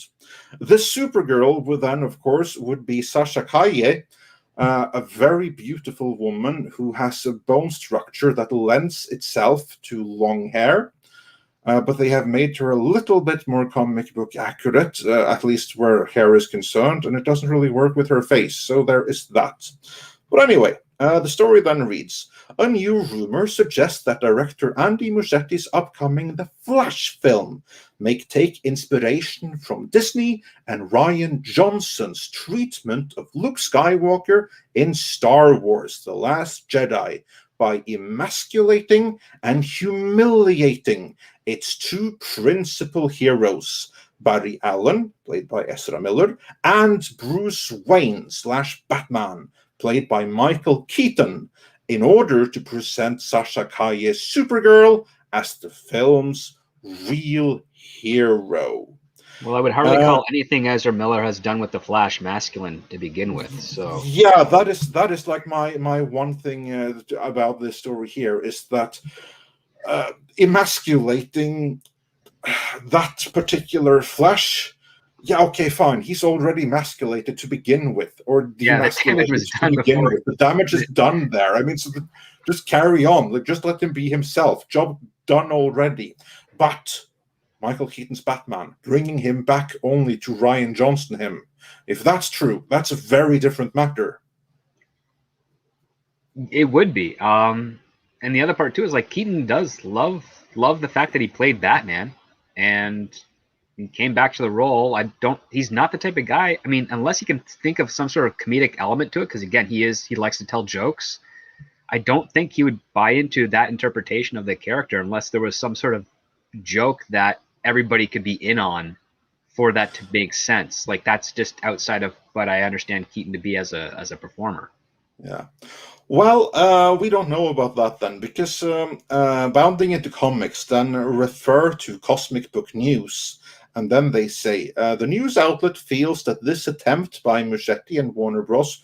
To imitate Disney's treatment of Luke Skywalker in The Last Jedi is being done for the sake of political correctness. Now, granted, that is not something that comes directly from the studio. That is someone's interpretation of the situation. Let us stress that. But it would certainly go with earlier statements that we have heard from that camp. I mean, let us not forget the statement that came from the president of Warner Media on the eve of the release of the Snyder Cut, where she basically came out and said, yeah, we're not continuing this. We're going to move in a much more safe and diverse and inclusive direction, which isn't really that true to the comics, because that's not a priority. Safe, diverse, and inclusive are the key words going forward. And these would be the same people producing this against that backdrop. Are these rumors that they might have Luke Skywalker Batman hard to believe? Well, do we have any quote from Andy Muschietti to extrapolate the rumor a little more, or is this like overheard stuff during the production? No, the source of this apparently is in a recently leaked featurette meant to serve as a promo for the upcoming DC film. Muschietti can be heard referring to Justice League. That is not the powerful Justice League that we all know, before making an ambiguous reference to half solar-powered alien and 2 idiots, adding, I embrace the fact that these underdogs are going to save the world. So, what we have here then is a leaked featurette that we haven't seen and that is not linked to, but in it, Muschietti then apparently refers to the trio of Batman, the Flash, and Supergirl as half solar-powered alien and 2 idiots. So it at least confirms that this Supergirl is the daughter of Superman and possibly like a Lois Lane, and part of Keaton's universe. Yeah. So that's interesting. But to refer, for us to infer that it's Flash and Keaton as are being the idiots that Muschietti is talking about is not really a stretch. I mean, it feels like that's going to be what it is. Yeah. That's not a really great way to kind of sell your movie. I mean, if you want to say that they're undergods because Batman is old and he can't do as much and Flash is new and they have to reconcile that, that's one way to frame it. But to just throw callously the word idiots in there, I mean, that just generates a whole lot of bad speculation to motivate people to want to see this film. Yeah, that's because I have to admit that this is a movie I'm actually excited for. When we learned, and we learned this before it was made public, we were actually among the very first to report on this, courtesy of our good friend Mikey Sutton, that Michael Keaton was in talks to come back at some capacity. I was sold on this movie instantly. But just because they bring back an OG hero doesn't mean it has to be good. I mean, they brought back Mark Hamill as Luke Skywalker. You saw how that turned out on the big screen at the very least. And knowing the people behind the scenes in charge of this, I'm not going to lie. That is something that does have me a little bit worried. It really does. Yeah, and again, I would feel will probably be out before this movie gets released, though. I think. Yeah, I would feel better having seen this featurette for myself, so that I could assess the context. But still, the fact that it exists and these statements are in it, that Batman is being described as an idiot. I have no problem with the Flash being described as an idiot, because let's face it, it's Ezra Miller's Flash. And both Ezra Miller and his Flash are kind of idiots, aren't they? Yeah. Yeah. Yeah. Learn it? Did you want to fight? Is that the deal? That never gets old. Oh, I will also say for the record that Icelandic woman that he's like choking out there, if she had thought that this was such a nutcase and she knew that there was going to be a fight, that wouldn't have worked out so well for Ezra Miller. Nah, he'd have got his ass beat. He would have gotten his ass whipped. I mean, like some of those big Nordic women, they can handle a man, let's say, and not in the way that Dash D's is thinking about. A full spectrum of ways that they can do that, from good to bad. Yeah. No, do I buy this? Oh, hell yeah, wholeheartedly. Whole fucking heartedly. We're still at that point where we've said things were kind of on a swing in the different direction, but then we got it swung back the other way because of all the shit in the last year that I'm not going to get into because it'll get us pulled down. And then we saw those pictures of Supergirl and just Muschietti. I mean, I think he got lucky with it. I mean, it was one of those movies where it was really hard to fuck it up. And I still say that there's a much better movies that could have been made with that story anyway than what we ended up getting. But I digress. In this case, it's just, I don't know if this is the guy that should be doing this. Yeah, I'm excited for Michael Keaton. But are they even referring to the Michael Keaton Batman or the Ben Affleck Batman? Because they're both technically old Batman. Mm. And we know from the Batman that we will be following in the movie is the Michael Keaton Batman. He's going to be the main Batman in the movie. I know, but you know, the rumor is that how they're going to get rid of Affleck's Batman is he's supposed to be in this, and he's the one who sacrifices himself. Yeah. If they get rid of him, then, because that's the thing, though. That and I remind you that in Justice League, he was kind of depicted as a fucking moron. And he was supposed to be the comic relief, because. Yeah, I mean, he completely goes like 180 from his character in BVS. Like he's a completely different person in the Justice League version. Yeah.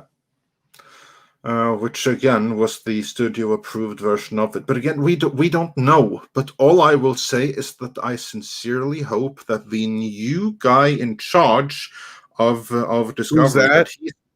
That's this week. I'm trying to remember Zaslav. What's his Zaslav. Thank you. Yeah, oh, that guy. Yeah. Well, I was that he is a good guy by all accounts, and hopefully, although he technically won't be in charge until everything has gone through, that they're going to let him in on some meetings, let him hand in some notes and stuff. We certainly have heard some rumors from Mikey Sutton that they were filming 2 endings for the Flash movie, one in which Ben Affleck's Batman lives and one in which he dies. And last I heard, they were more inclined with, we go with the one where he lives, so that there's a way out of the Hamadaverse, because this movie is supposed to be the movie that ends the Snyderverse forever and pushes the way forward to the safe and diverse and inclusive Hamadaverse. That was the original intention, but will that be the intention before this movie comes out? I wouldn't be surprised if this is a production where extensive reshoots might happen before it ends up being released. Well, and here's the thing is, we can't really speak to how good Zaslav is. I don't know that because I've not really watched much of his shit. But what I do know about him is the motherfucker's cutthroat. And that's exactly what we need. We need someone who understands that this is going to make money, this won't make money. That's all you need. You don't need someone who really understands the source material or who likes it or is a fan. The best, honestly, we can hope for is someone that's going to understand that the built-in audience will not stand for this. And if they don't stand for it, that means we not only fulfill the earnings potential of this movie, we'll end it for future movies. So let's go in a direction that actually opens the door for future revenue. Really, that's all you can hope for. Right. And apparently, he is that. And that's why I've been to the point where I've been saying this Zaslav guy is exactly what they fucking need over there. I don't know as far as like, his creative wise. But what you need is somebody who's going to be like, nope, this shit ain't working. Do this, because that's what he does. For those who don't know, he for Discovery Networks, he's the guy who has changed every one of your favorite channels into something else 12 times over. If something doesn't work for a while, he goes and changes it. He changed what was it, Court TV to ID to I think it's been changed to something else now. I think HGTV is the only thing that's stuck. That's the only one that's really stuck. Yeah, that stayed the same all these years. There's maybe one or two channels, but otherwise, he'll revamp it without thinking twice. Well, the thing is, like, he doesn't make the decision of what replaces it. He's like, we're just not doing this anymore. Get me something better. Right, and then right. people have the opportunity to pitch and develop, and he picks the one that I guess would seem the most lucrative, and then he gives it a shot. And he's he's not afraid of turnover. That's one thing that's kind of good. It is a little bit expensive at first, but once he does settle into something that works, it stays. And the proof is in the pudding. Exactly. We've seen that with Discovery and all their shows and channels that they have underneath that umbrella. So because months ago, for those who may not have watched the shows, and for those who have, I apologize for saying it again, because I always do this shit, but I said it a few times over. I'm like, this Discovery streaming service it's like a little engine that could. I mean, we're talking about all these bigger ones, but this is the one that's kind of doing really well, and it has what every one of these other ones doesn't yet, and that is I have to have it. Because everybody I talk to is like, I have to have this Discovery streaming service. And it's like, what do you mean you have to have it? It's like, if I don't have it, I miss out on all this shit that's supposed to go along. So like, he's managed to make it to where you have to have that streaming service to keep up with your shit. And you feel like you're missing out if you don't, as opposed to stuff like Disney Plus, where there's still people I'll talk to about stuff where I know they're fans of stuff and they're just like, oh yeah, no, I haven't watched, Mandalorian or whatever yet. I haven't got Disney Plus. I ain't got time for another streaming service. You know what I mean? And so they just don't care. It's like not even that much of a thing to worry about, even some of the Marvel stuff. But when it comes to that Discovery thing, there's a lot of people, and I'm not talking about in our group so much per se, but just the normies, which makes a big difference. Absolutely.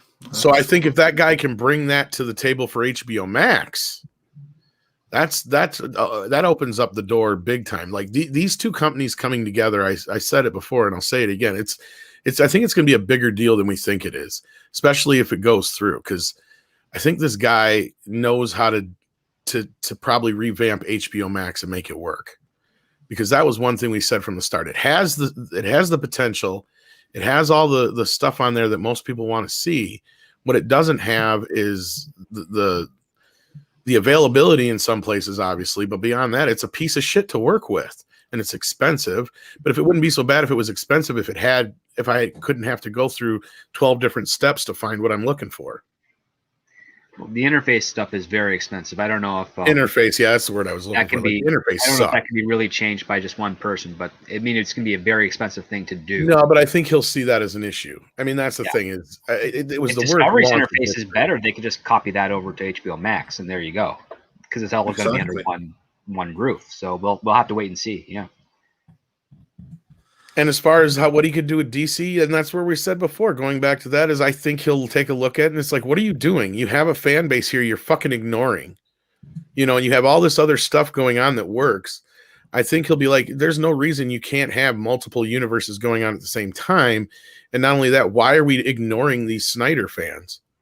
Well, not only that, it's like as soon as he gets in there and I can travel to the United States, I'm going to be banging on every door I can to try and get a meeting with whoever works with them, because I've got stuff I want to pitch that I think could do well for those guys. I'm not saying he will bring back the Snyderverse, but I think that's a plausibility. Could be. It all depends on where he's finding liquidity for the company. Yeah. Exactly, and bringing back the Snyderverse doesn't necessarily have to mean bringing back Snyder. All it means is bringing back that general continuity and that general actors, and then continue with that direction. Because fine, it was up to a shaky start, but I would still say that you have a better possibility for working forward with that than what we've heard that Warner Media and Hamada has planned for us, which is basically The Last Jedi all over again for all future. Which just boggles my mind, because you've already seen monetary examples of how that didn't work. Exactly. And just based on those last two films, if you do the math, you can average out that the people that saw The Force Awakens, the diehard fans, which is probably maybe I would say 60% of everyone that went to see The Force Awakens, probably saw that between 8 and 12 times in theaters to justify that extra $1 billion. And because that was all repeat, most of that money is repeat viewings, obviously. And the fact that there's half of that for the following two clearly shows there's not repeat viewings in that nature, and that is a very telling example as to why you don't do what those movies did. Well, and to address with Slithering Peanuts, like, no, let the Snyderverse die. A lot of people in the chat agree, and I'm not a fan of it. I didn't think the Snyder cut was all that great. It was better. Well, here's your alternative. Did you like Wonder Woman 84? Did you like? I was just gonna get to that. Thank you. But no, like, I will say this much for it, and it doesn't necessarily mean that everything will be that. What this does mean is I have a feeling like Zaslav will go, well, you got Ben Affleck, who's more than willing to do this. Let's do it as a miniseries on HBO Max. Make it an HBO Max exclusive. I think that's the kind of window that's going to be open. Yeah, and here's like the thing that what the current people have planned, it's more Birds of Prey and more Wonder Woman 84. Yeah, it was the other point. Full-on identity politics. That's what they have planned. That's the alternative to the Snyderverse. Yeah, and I don't know about you, but I just loved Birds of Prey. Oh, yeah. Then we have a couple of more super chats. We have Tsukiyomi99 who wonders, could Bruce Campbell do for Star Wars and Star Trek what he did for James Bond and Zorro? Do you mean Martin Campbell? Bruce Campbell would always be amazing to have in everything, but I think it more likely that he means Martin Campbell. Yeah, let's get Bruce Campbell in. Star Trek and Star Wars, sure, but it could only make them better. But still, screen time enjoyable. Yeah. Oh, I think Bruce Campbell would make a great captain on a starship. He'd be awesome. Or an arrogant engineer, something like that. But no, I there's no way that Bruce Campbell's going to do a Star Trek show unless he's the star. Yeah. Like I got last night, like why we haven't interviewed him yet is because I don't think he does podcast interviews. I've tried getting Bruce Campbell. If there's any chance of it, I'm sure we would have gotten it had it happen by now. But if you go out there and look, he doesn't do any podcast interviews for my. I personally, I'd rather see Ash Williams be transferred into the Star Trek and Star Wars universe respectively. But failing that, him as a captain would be all good. No, as for Martin Campbell, the issue with him is that he does great franchise relaunches, and then others mess it up. Unless it is Green Lantern, because he did that, then he doesn't really do it. So it's really kind of a hit and miss. And it's Green Lantern is partly with Greg Berlanti and Andrew Kreisman, who wrote that script. Martin Campbell didn't get any creative control in that aspect, unfortunately. How much creative control did he had over his James Bond, Casino Royale, and Zorro reboots? Well, not only that, he also did GoldenEye. That's true. He did like the two best. He revived Bond twice. Yeah, he did. He really did. And then others messed it up after he left. Yep.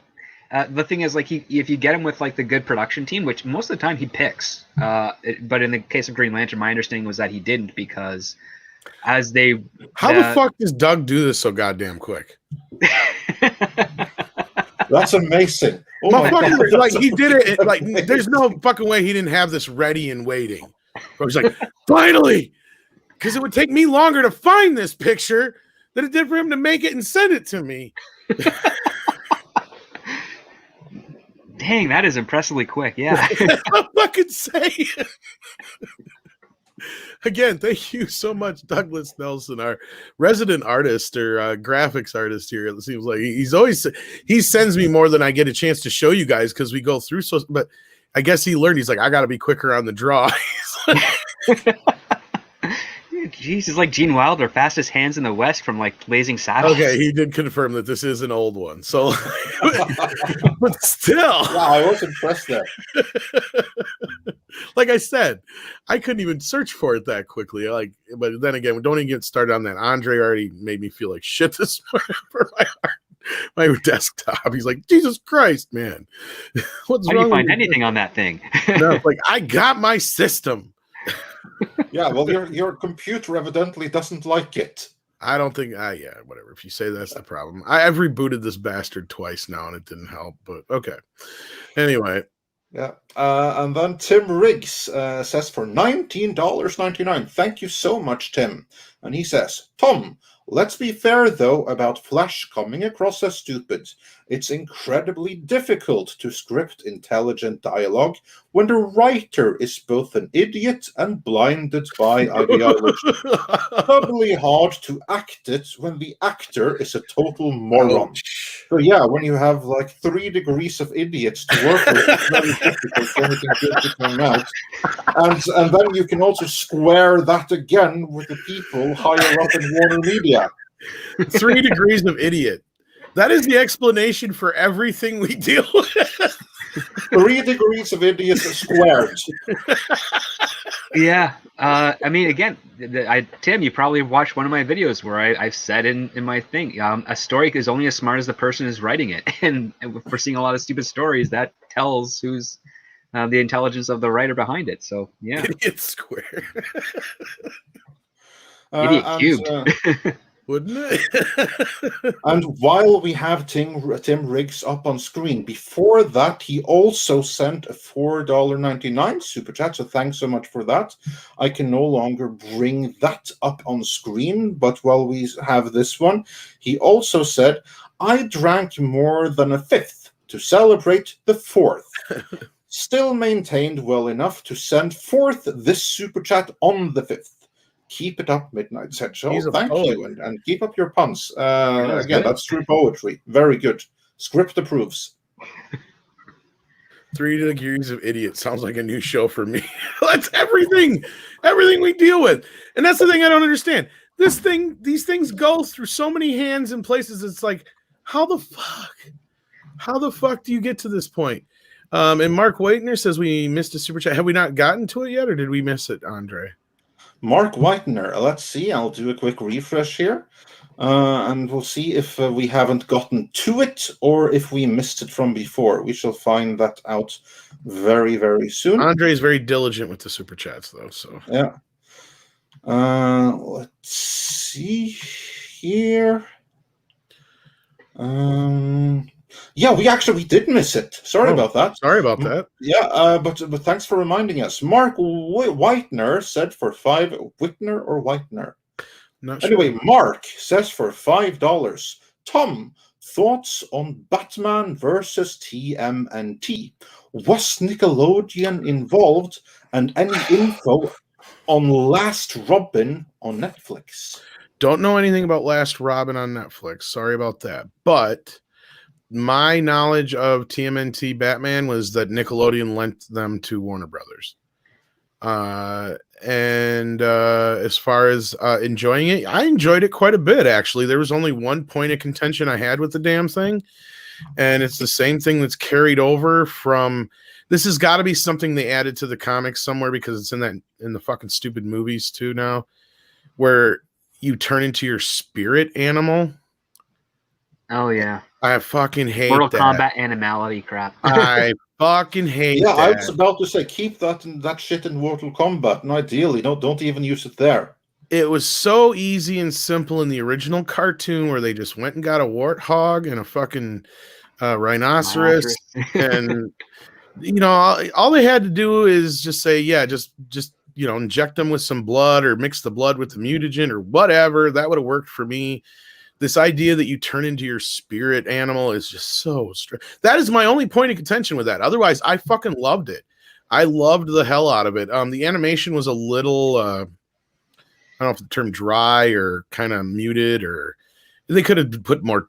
The thing with the DC animated films is they've gotten more into the computer realm of using computers instead of hand drawn. The quality has kind of gotten really sterile. It has, yeah. And also, sadly, like I know there's a big fan for those DC animated films, but I would say if you take a look at their entire pantheon, there's way more bad than good, but the good are really, really good. Yeah, and this is up there with the better of them. Yeah. So I would definitely recommend it if you've not seen it. I thought it was really fun. A lot of fun. Have you seen it, Script? I did see it. I also just saw recently the Long Halloween Part 1, which I thought was pretty terrible, personally. Just ouch. Yeah. That's not speaking. Animation was okay, but like they did not find a proper narrative for the story. And it's based off of a okay comic book, a popular comic book, but it's okay. I mean, it's got a very intriguing mystery to it, but there are far better Batman stories. I will say that in the Batman TMNT, it was some of the better renditions of the characters in recent years, for sure. Yep. Oh yeah. Like it definitely was. It's definitely worth it. Have you seen it yet, Andre, or no? No, I have not. I think you'd enjoy it as far as animated films go. I really have to catch up on the DC animated stuff. There's only a handful, like Script was saying, anymore that are worth a shit. Someone has to send me a list far of and the few worthwhile between ones. anymore, and ideally, I'll email you something. yeah, please do. I'd be interested in that. The last good one I remember was The Dark Knight Returns, and even that was close. And then if I'm waiting, somebody's probably got it out there. That if somebody recut The Killing Joke, that was decent. Just cut out all the excess crap. Just do it as the short film with just the shit from the comic, and I bet it works just fine. Yeah, well, I would say that's probably We have to leave it to a fan editor, because the studio certainly found a way to mess that up in ways no one would have imagined. Because they wanted to make it a full fucking fledged movie when it should have just been a short film, and they could have mixed it. I can respect that. It's just that they found the wrong way of doing it. Yeah, what they should have done is just done like I said. They should have released it as a short film before BBS. But since they didn't do that, what they could have done is done like an anthology movie and just done it with like 2 or 3 other short DC stories that were probably a little bit more adult oriented. So yeah, there are many ways to go about it. Also, on that note, Nephilim says, "I love the Snyderverse. I'm all in on DC now." So yeah, maybe he wasn't when it was still going on, but I think that's the case. I think the Snyderverse has more supporters now than it did when it was going strong, because let's face it, mistakes were made. Nephilim also says that Beware of Batman is the best DC anime based.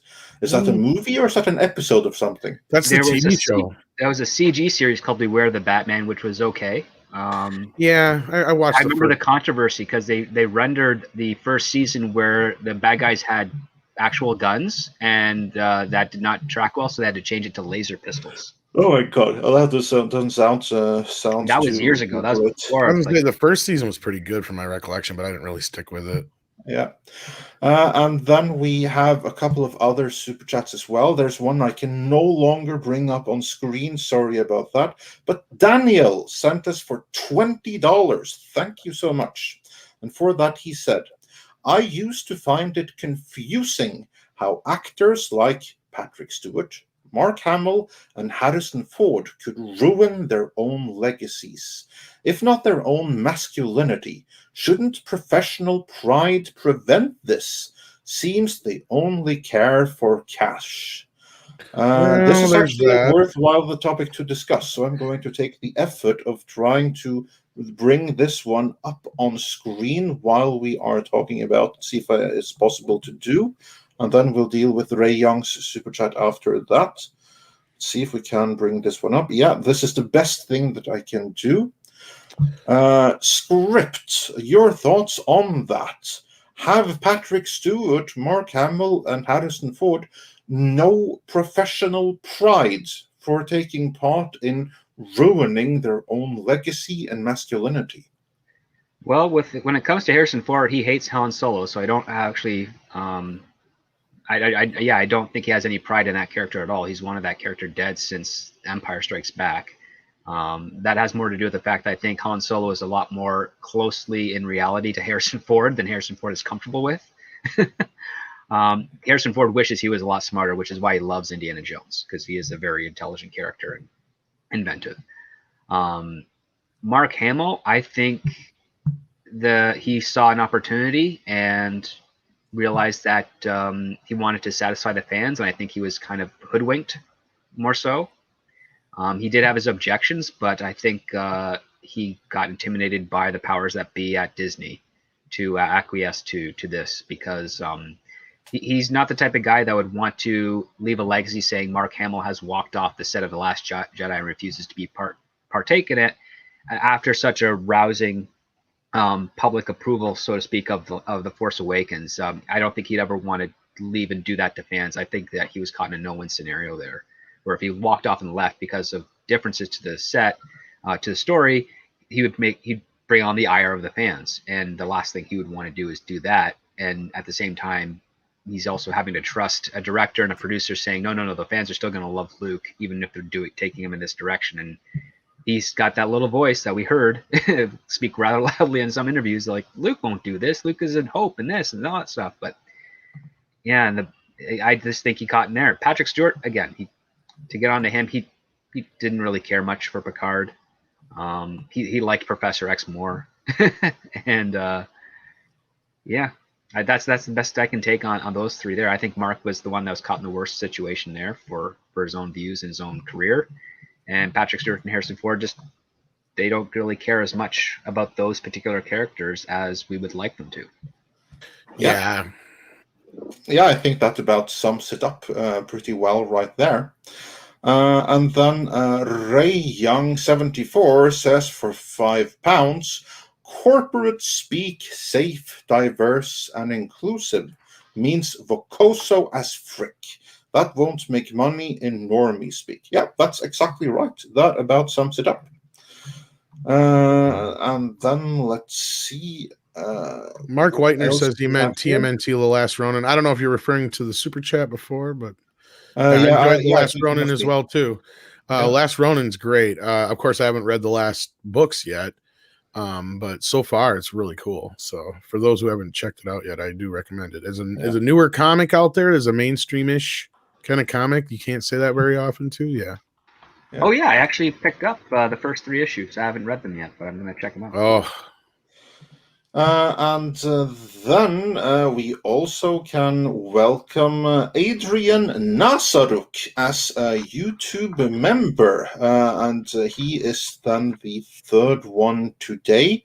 Actually, he's the 4th one today, joining Duck Nation and Olaf van Hess, and also we weren't able to bring this up at the time, but also Sighing Cassandra. Thank you. So welcome to every last one of you. We're due for a live stream. I think you will be coming inside of a week. We will have a new members only live stream. So that's going to be. And did we get Tim Riggs' other super chat? I think we did, right? This one right here. No, he had another one. He said he thought we missed. No, that he was referring to. Okay, he was referring to notice. He was referring to Daniels. Okay, yeah, I was just making sure. Yeah, so no, but this one is another one from Tim Riggs for another $19.99. Well, thank you. And he says, I would caution though against judging people for only being interested in money for actors. It's their career and their decision. We don't have to like what they do, but I can't fault people for wanting to keep their lifestyles. No, exactly, and it isn't always the case of just keeping their lifestyles. Sometimes it's a matter of paying the bills. I mean, yeah, some actors, they do really, really amazing, and they are super filthy rich.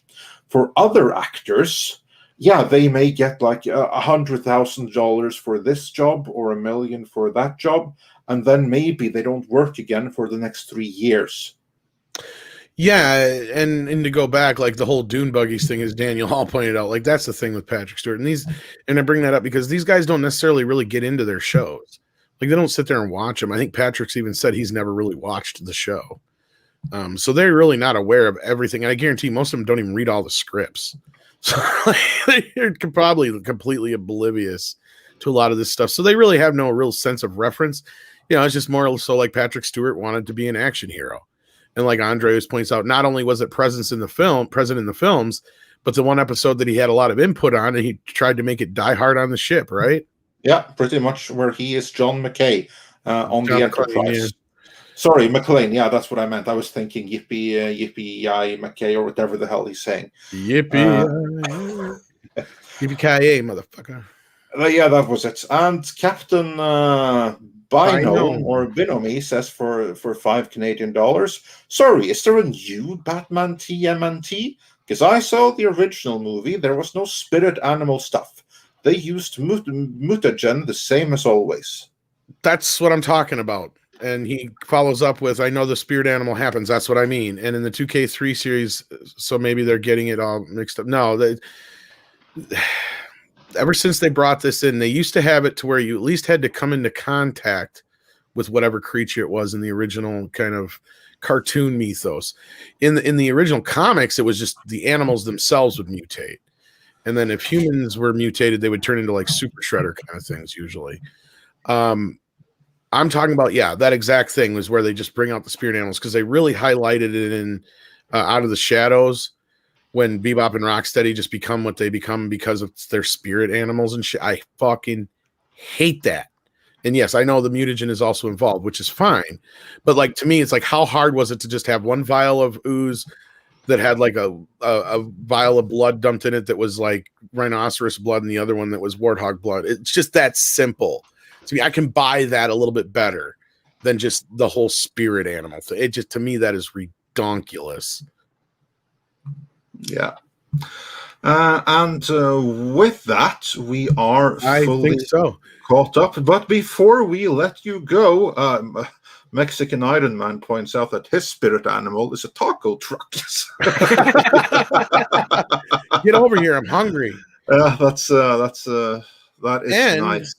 And before you go, Gary is live, so when you do head out of here, head on over there and tell him we sent you. There's the link in the chat there, so you can head on. And before you go, we do have to highlight one more thing. On Wednesday, something premieres, and this is something that is organized by our very good friends Melinda and Michael over at Retro Blasting. So what is happening then is a brand new online convention called Iconicon, where there are numerous online panels in conjunction with several prominent YouTubers. So probably many of your favorites, such as yours truly.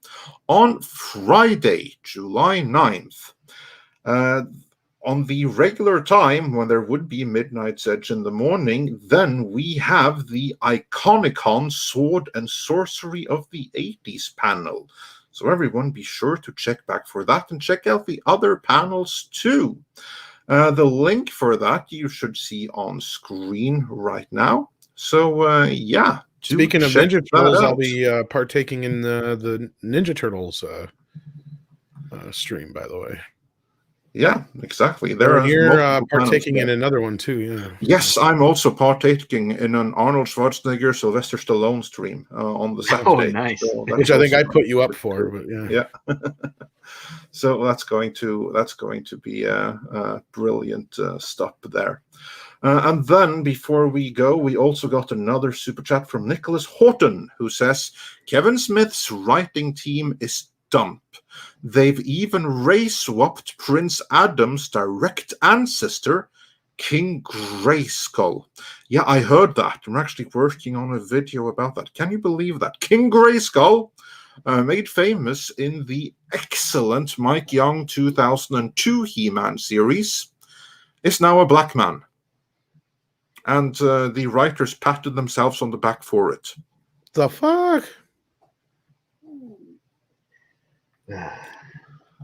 And this is one that I really, really wanted to be excited about. And then Insane Hippie Insane says Mark Hamill got more screen time in the Guyver movie than the entirety of the Star Wars sequel trilogy. That's true. I believe that. Very true. Probably is true, and it's not a good thing. Yeah. Daniel then comes in with another $5. Says Tom's spirit animal is Walter Matthau from Grumpy Old Men. You're not wrong. I also enjoy him in The Odd Couple. As Script knows, I often do his famous blow up on Oh yeah, the whole post-it note joke. Yeah. I hate it when you put little notes on my pillows. We need more cereal. FU. Took me an hour and a half to figure out that FU meant Felix Unger. I can't take it anymore. And with that, though, I would like to say thank you to PJ from Orville Nation to come and join us today. He regrettably wasn't able to come out. Or to come back after internet fell out. Also, check out Midnight's Edge Espanol tomorrow that I will be hosting. I do believe we have some toxic femininity later tonight, don't we, Tom?